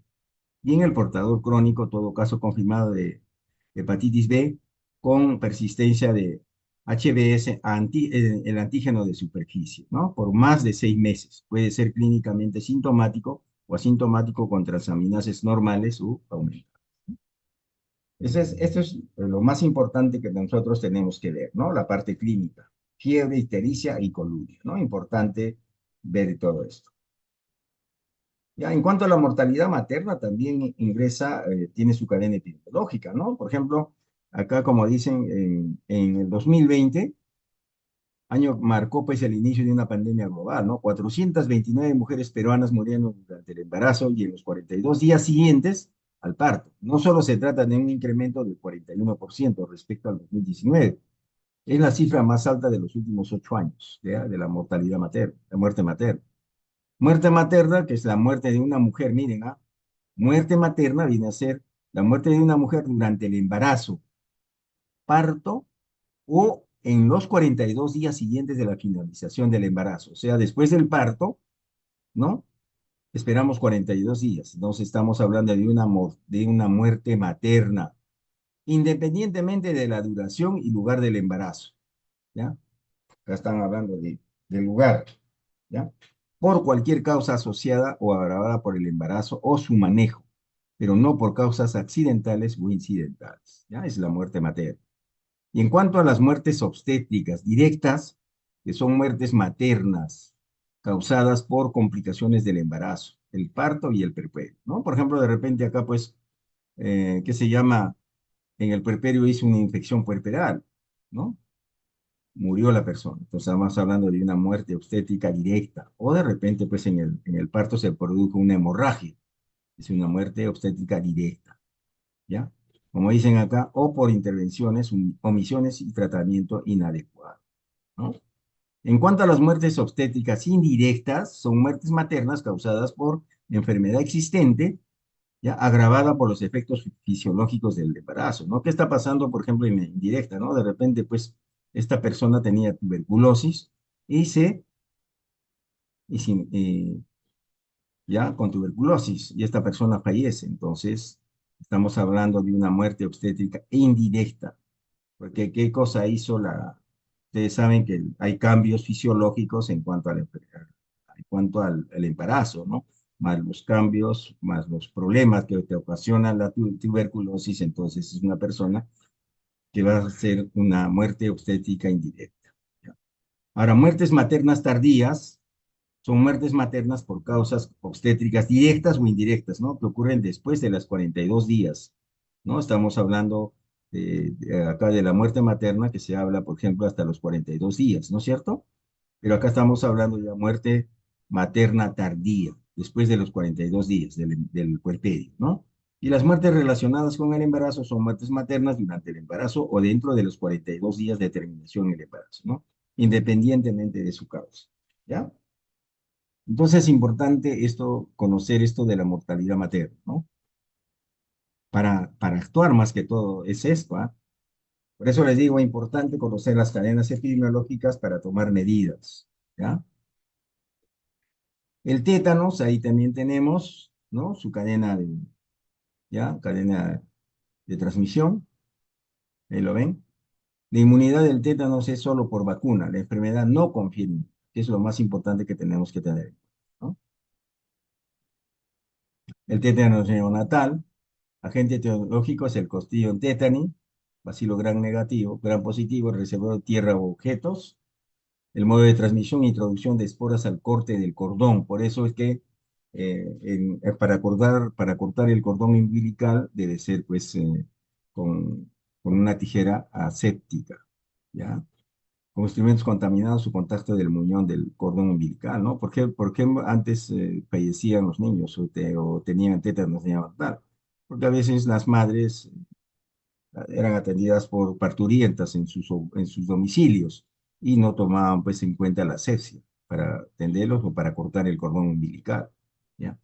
Periodo de incubación de 3 a 28 días, el periodo de transmisibilidad, ahí tenemos la susceptibilidad a todo recién nacido de 28 días, ¿no? La inmunidad, solo los recién nacidos de madre vacunada adquieren inmunidad, ¿ya? Pasiva, que los protege contra el tétanos neonatal. Por eso es importante la vacuna que se le coloca a la madre, ¿cierto? ¿Ya? ¿Y cuántas? Las tres vacunas, si tienes tres vacunas, la mujer prácticamente está protegida, la mujer, y está protegiendo también al recién nacido. ¿Ya? La letalidad es de 50 al 90%, es bastante alta la letalidad del tétanos neonatal. La tosferina, que es otra enfermedad, ¿no? ¿Ya? Inmunoprevenible. El agente etiológico ahí tenemos, la Bordetella pertussis, cocobacilo gram negativo, produce cuadros menos severos. El reservorio, el hombre no se conoce el estado de portador. Distribución mundial, ¿no? Ahí tenemos cómo se produce, se transmite, el periodo de incubación de 7 a 10 días, periodo de transmisibilidad, fase catarral de 3 semanas después de comenzar los paroxismos, o sea, los periodos, la susceptibilidad en menores de 5 años, especialmente lactantes en los cuales la mortalidad es mayor, ¿ya? La inmunidad prolongada después de la enfermedad. Inmunidad prolongada después de la enfermedad, ¿ya? La vacuna confiere inmunidad por 10 a 12 años, la inmunidad, la vacuna. Y la letalidad es el 1% en menores de un año, más alta en menores de 6 meses, o sea, de menor de edad. Tenemos otra enfermedad, que es el sarampión, es una enfermedad febril aguda exantémica causada por el virus del sarampión. Es sumamente contagiosa, evoluciona en forma de características de tres fases. Prodrómica dura de 4 a 5 días, se caracteriza por malestar general, fiebre alta, tos, coriza, conjuntivitis, falta de apetito, ¿no? Puntos de color gris azulado sobre una base roja en la mucosa de la boca, conocida como las manchas de Copley, ¿ya? Eruptiva durante alrededor de 5 días. La erupción es eritematosa y se inicia en la región retroauricular, detrás de la oreja. Luego compromete a la cara y el cuello, ¿no? En los 3 días siguientes se extiende gradualmente hacia el tronco. Y la convalecencia, la erupción disminuye progresivamente en el mismo orden en que apareció desde la cabeza a las extremidades. Presentan descamación fina. La piel queda con manchas de color café, ¿ya? Café claro. El diagnóstico diferencial, ¿con qué enfermedades hacemos? Con la rubiola, eritema infeccioso, parvovirus B19, el exantema súbito, escarlatina y el dengue, fíjense, ¿ya? El dengue. El agente etiológico, ahí tenemos la distribución, cómo está distribuida. Actualmente existen casos en algunos países europeos como Alemania, porque en Alemania, les vuelvo a repetir, allá no vacuna contra el sarampión. En Francia tampoco, en Suiza, ¿ya? Y otros de estos países es posible que ingresen casos importados. Acá, por ejemplo, los últimos casos que se han presentado acá en el Perú, en el 2018, ¿no? Eran casos importados, que justamente eran personas que venían de Alemania, ¿ya? El reservorio es el hombre, el modo de transmisión, el virus se transmite de persona a persona por contacto directo con las gotitas eliminadas de secreciones respiratorias, ¿no? La puerta de entrada viene a ser entonces la vía oral, la vía respiratoria. Periodo de incubación varía entre 7 y 18 días. Periodo de transmisibilidad, la máxima contagiosidad es de 7 días antes y hasta 5 días después de la aparición del exantema. O sea, en la piel aparecen esos puntos rojizos, como les vuelvo a repetir. La susceptibilidad e inmunidad son susceptibles todas las personas que no han padecido la enfermedad o aquellos que no han sido vacunados, ¿ya? Por eso, pero esto confiere pues la inmunidad. La inmunidad adquirida después de la enfermedad es permanente. O sea, aquellos sufrieron de sarampión van a adquirir después de esta enfermedad y la inmunidad es permanente. Los lactantes tienen anticuerpos maternos transferidos a través de la placenta. Esto les confiere protección temporal contra el sarampión.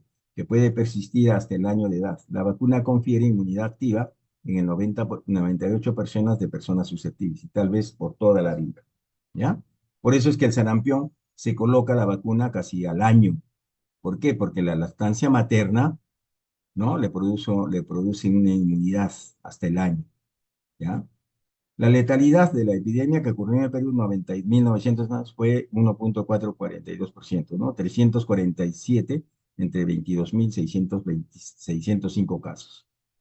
¿Ya? En marzo del 2017 se cumplió 17 años después que fue notificado el último caso confirmado de sarampión en Betanía y 2 años del último caso importado. Sin embargo, la circulación del virus en países de otras regiones y la alta circulación de personas entre países por actividad comercial o turística viene provocando brotes en países que han eliminado circulación autóctona, ¿no?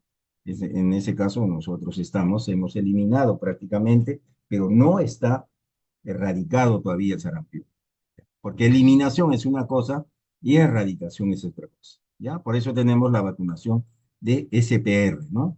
Mayores del 95%.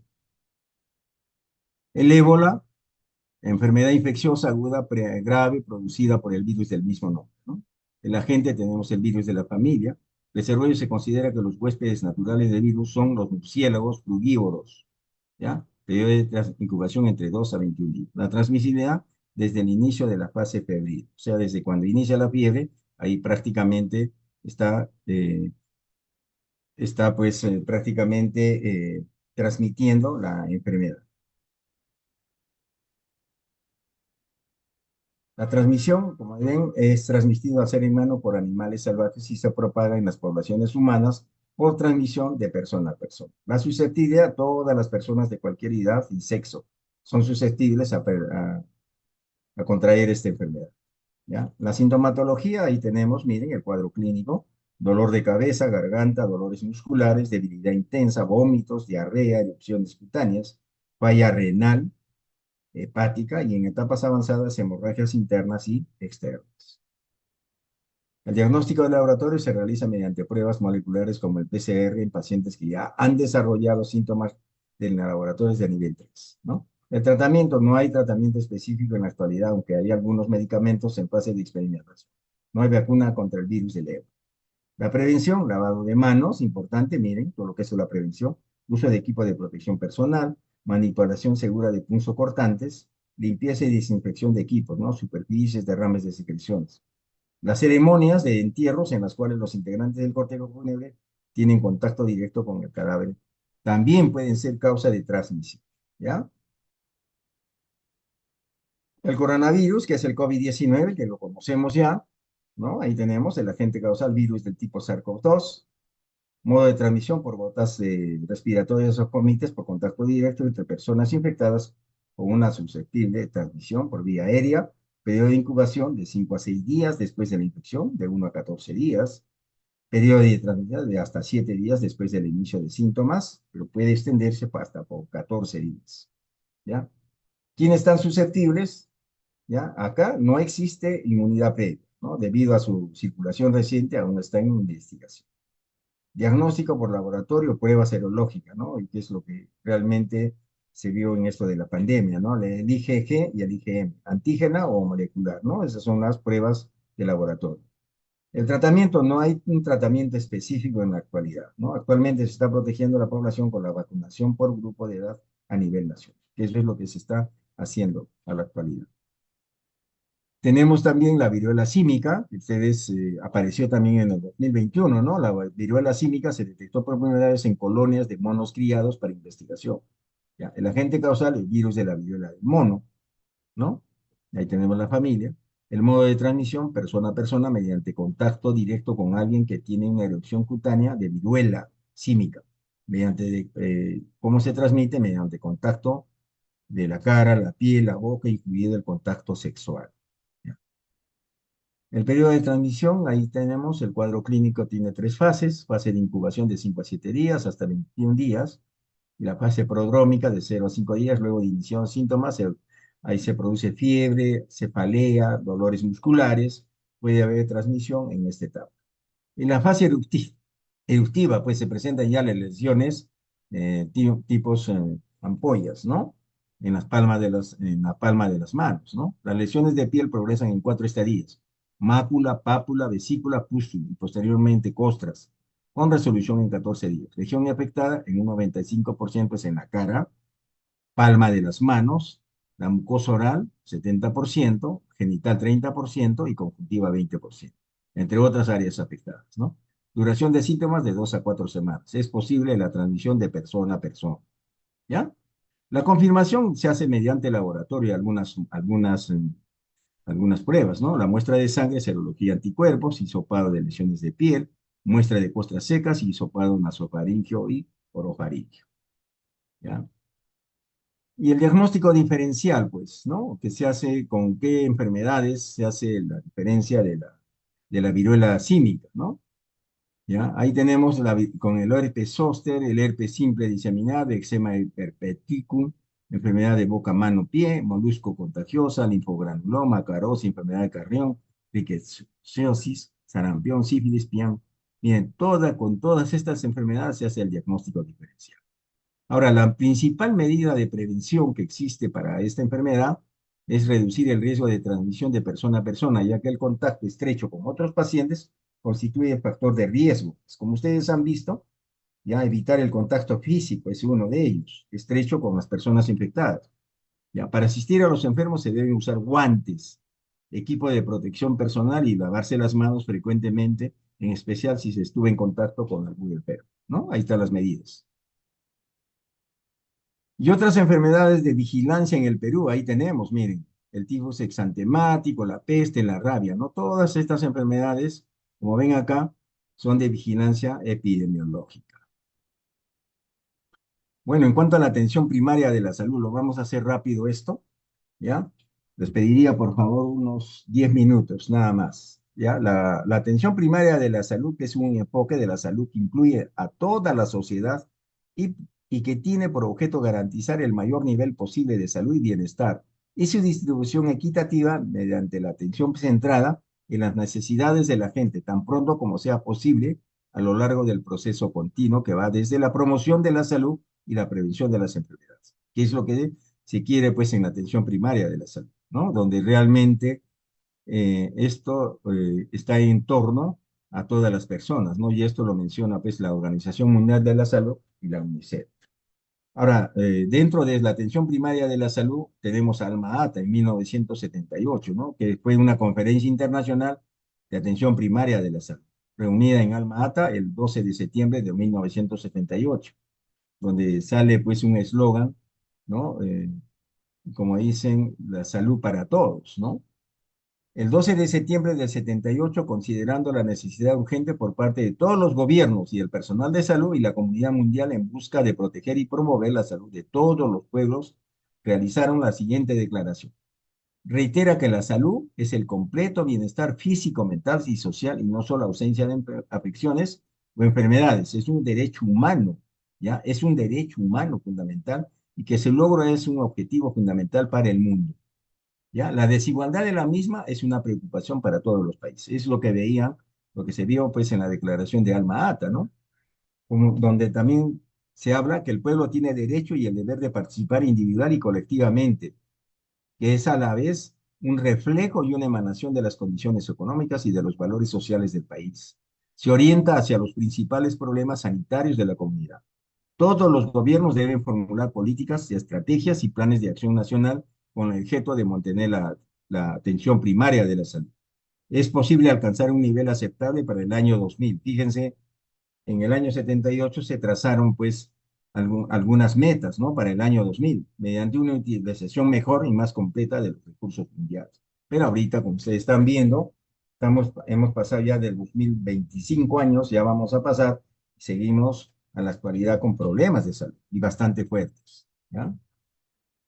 Comprende, miren, las siguientes actividades en la atención primaria de la salud. Miren, la promoción de una nutrición apropiada, abastecimiento suficiente de agua y potable y saneamiento básico, la asistencia materno-infantil, incluida la planificación familiar, la inmunización contra las principales enfermedades, la prevención y la lucha contra las enfermedades endémicas locales, la educación sobre los principales problemas de salud y sobre los métodos de prevención y de lucha correspondientes, el tratamiento apropiado de las enfermedades y traumatismos comunes y el suministro de medicamentos esenciales. Eso es lo que comprenden las actividades pues, que se tienen que hacer. Acá, fíjense, acá son compañeros, son ya pues colegas en la actualidad que se estaban vacunando entre ellos, ¿no? Entonces, la atención primaria de la salud, donde, ¿qué realmente nos dice, no? Comisión sobre la macroeconomía, Declaración del Milenio según las Naciones Unidas, Cumbre Mundial del Desarrollo, Conferencia Internacional sobre la Atención Primaria de la Salud, Informe sobre la OMS, sobre la salud en el mundo 2008 y Perú, Plan de Fortalecimiento del Primer Nivel de Atención, ¿ya? Eso es lo que realmente juega a nivel mundial la atención primaria de la salud. Entonces, la atención primaria de la salud puede abarcar la mayoría de las necesidades sanitarias de una persona a lo largo de su vida, incluyendo la prevención, que es lo más importante a la actualidad, el tratamiento y la rehabilitación y los cuidados paliativos, ¿ya? Al menos la mitad de los habitantes del planeta sigue sin tener plena cobertura en los servicios sanitarios esenciales, ¿no?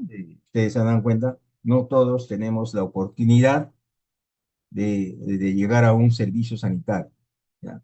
Es fundamental contar con el personal adecuado para prestar servicios de atención primaria. Sin embargo, se calcula que hay un déficit mundial de 18 millones de profesionales sanitarios. Miren, fíjense, a nivel mundial, toda la cantidad de profesionales sanitarios que hay, que faltan, ¿ya? Para atender las necesidades de la población, ¿no? Todos los servicios sanitarios, ¿ya? Entonces, la atención primaria de la salud viene a ser una estrategia intersectorial. No solamente el sector salud va a trabajar, ¿no? Integra la organización de los sistemas de atención a la salud y el desarrollo social para actuar sobre las determinantes de la salud bajo principios. Miren los principios de la atención, que es equidad, justicia social, respeto a la diversidad cultural, cobertura y acceso universal, promoción de la salud y prevención de enfermedades, atención oportuna y resolutiva, y el empleo de tecnologías apropiadas, impulso a la participación social y comunitaria, ¿ya? Estos son los pilares de la atención primaria de la salud, que hay una cobertura total, participación comunitaria, ya que la población vea, conozca sus problemas y solicite, pues, cómo solucionarlos.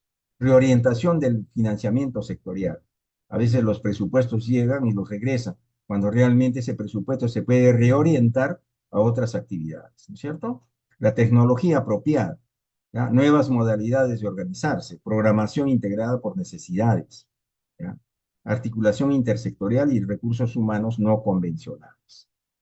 Entonces, la atención primaria de la salud viene a ser una estrategia de trabajo del sistema sanitario, ¿ya?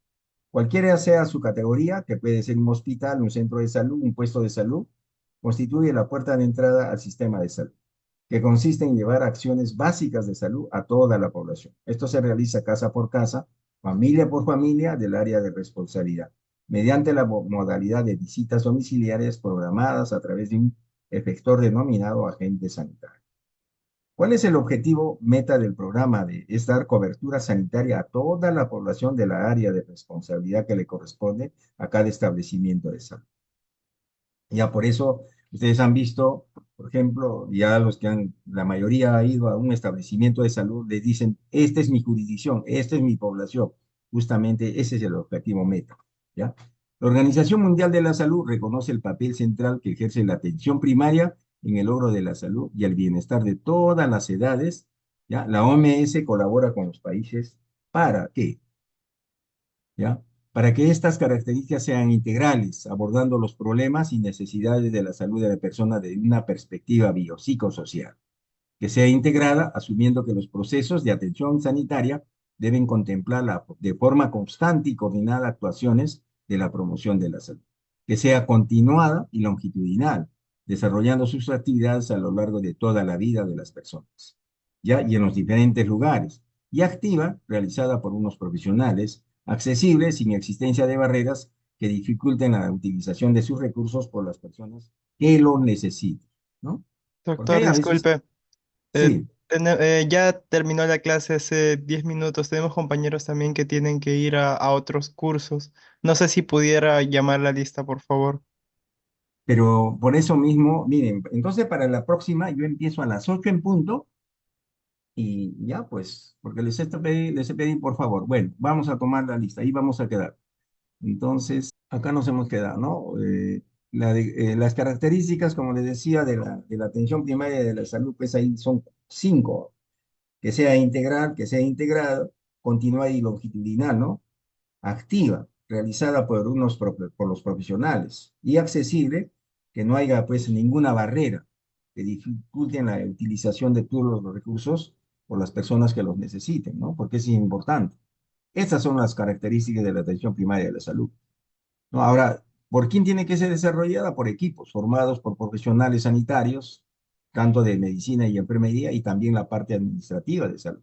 No solamente vamos a trabajar nosotros, sino formando equipos, comunitaria y participativa, que la atención de las necesidades y problemas de salud, tanto desde una perspectiva personal como colectiva y comunitaria, debe ser enfocada pues prácticamente por las personas, ¿no? Por todos los que, tanto la población que necesita, ¿no? Entonces es importante eso. Y la programada y evaluable a partir del desarrollo de actuaciones que respondan a objetivos y métodos predeterminados con herramientas de evaluación adecuadas. Porque todo lo que vamos a programar tiene que ser evaluado, ¿ya?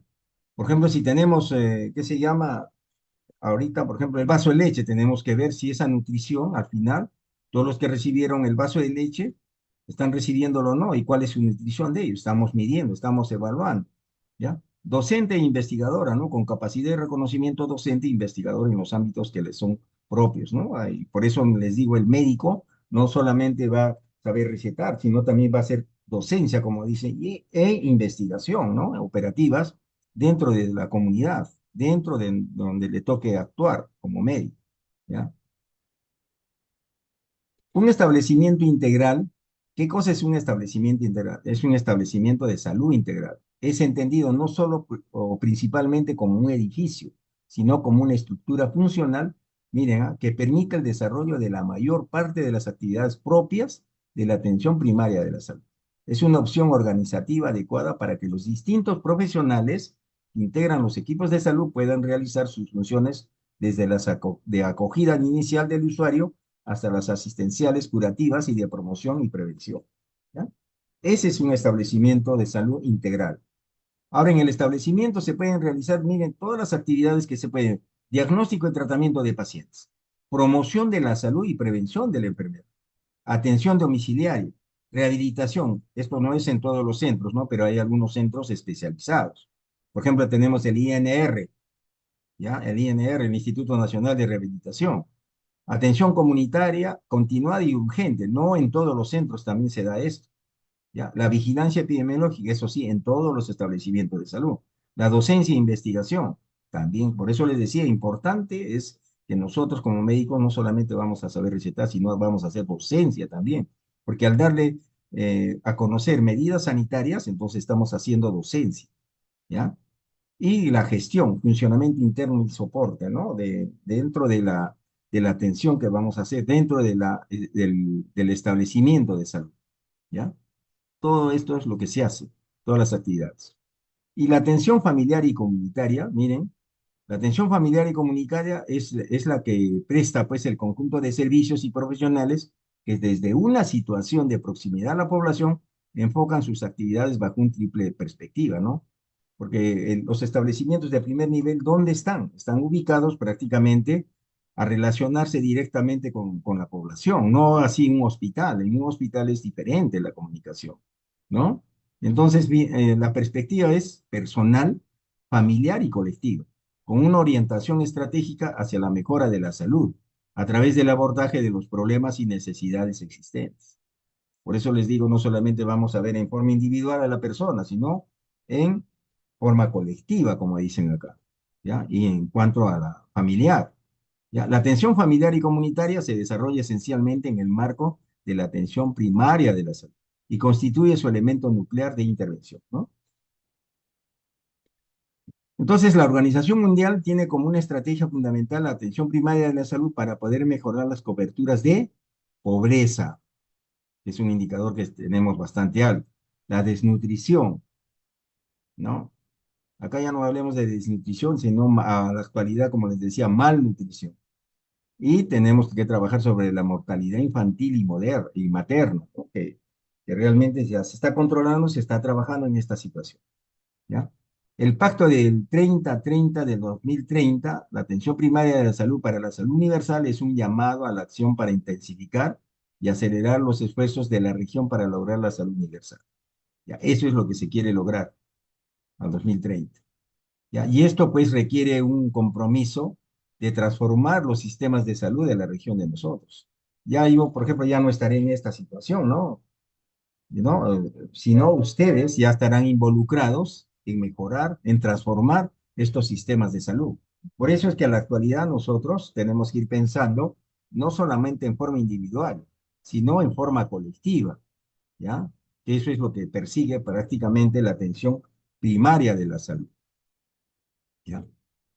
El AUS, ¿qué cosa quiere ser el AUS? Ustedes saben, es la atención universal en salud, que se está haciendo ahorita mediante el SIS, ya que es un proceso orientado a lograr que toda la población residente en el territorio nacional, por eso es que ahorita los migrantes de Venezuela, de Colombia, de Chile, de cualquier, tienen para la atención de la salud. Ya ellos no pagan tampoco. ¿Ya? Pero sin embargo se les atiende en forma gratuita, se les da los medicamentos en forma gratuita. Por eso dicen acá, miren, todo residente en el territorio nacional disponga de un seguro de salud que le permita acceder a un conjunto de prestaciones de salud y de carácter preventivo, promocional, recuperativo y de rehabilitación en condiciones adecuadas de eficiencia, equidad, oportunidad y calidad. Lo que nos está faltando es esto, equidad y la calidad a la actualidad. ¿Ya? La cobertura sanitaria universal viene a ser el objetivo primordial de la OMS. Para lograrlo es crucial que todas las personas puedan tener la atención que necesitan, cuando quiera y que la necesiten, en el seno mismo de la comunidad. Por esa razón, la OMS dedica este año el Día Mundial de la Salud, que ha sido el 7 de abril. Hace 5 días ha sido el Día de la Mundial de la Salud. ¿Ya? Donde realmente lo que se quiere con esto es lograr la cobertura sanitaria universal, ¿no? Que todas las personas que viven en el mundo sean atendidos, ¿no? En algún momento, ¿ya? La atención primaria de la salud renovada es un trabajo comunitario y participación social en salud, sustentados en los principios de solidaridad, equidad, como les digo, y cohesión social, entre otros. Acá en esta foto, pues son sus compañeros de promociones anteriores que antes lo trabajábamos antes allá por los pantanos de Villa. Fíjense. Dentro de esto, pues en la atención primaria hay derechos humanos, hay derechos de género, tiene que ser territorial y de interculturalidad, respetando todas estas cosas. ¿Ya? Como ven, eso es todo lo que nos dice la atención primaria de la salud y la reunión del día de hoy. Les agradezco bastante, disculpen, les agradezco bastante por esa actitud que ustedes tienen. Gracias. Que tengan un bonito fin de semana. Doctor, Gracias, una doctor. cosita más, disculpe. Sí. Para el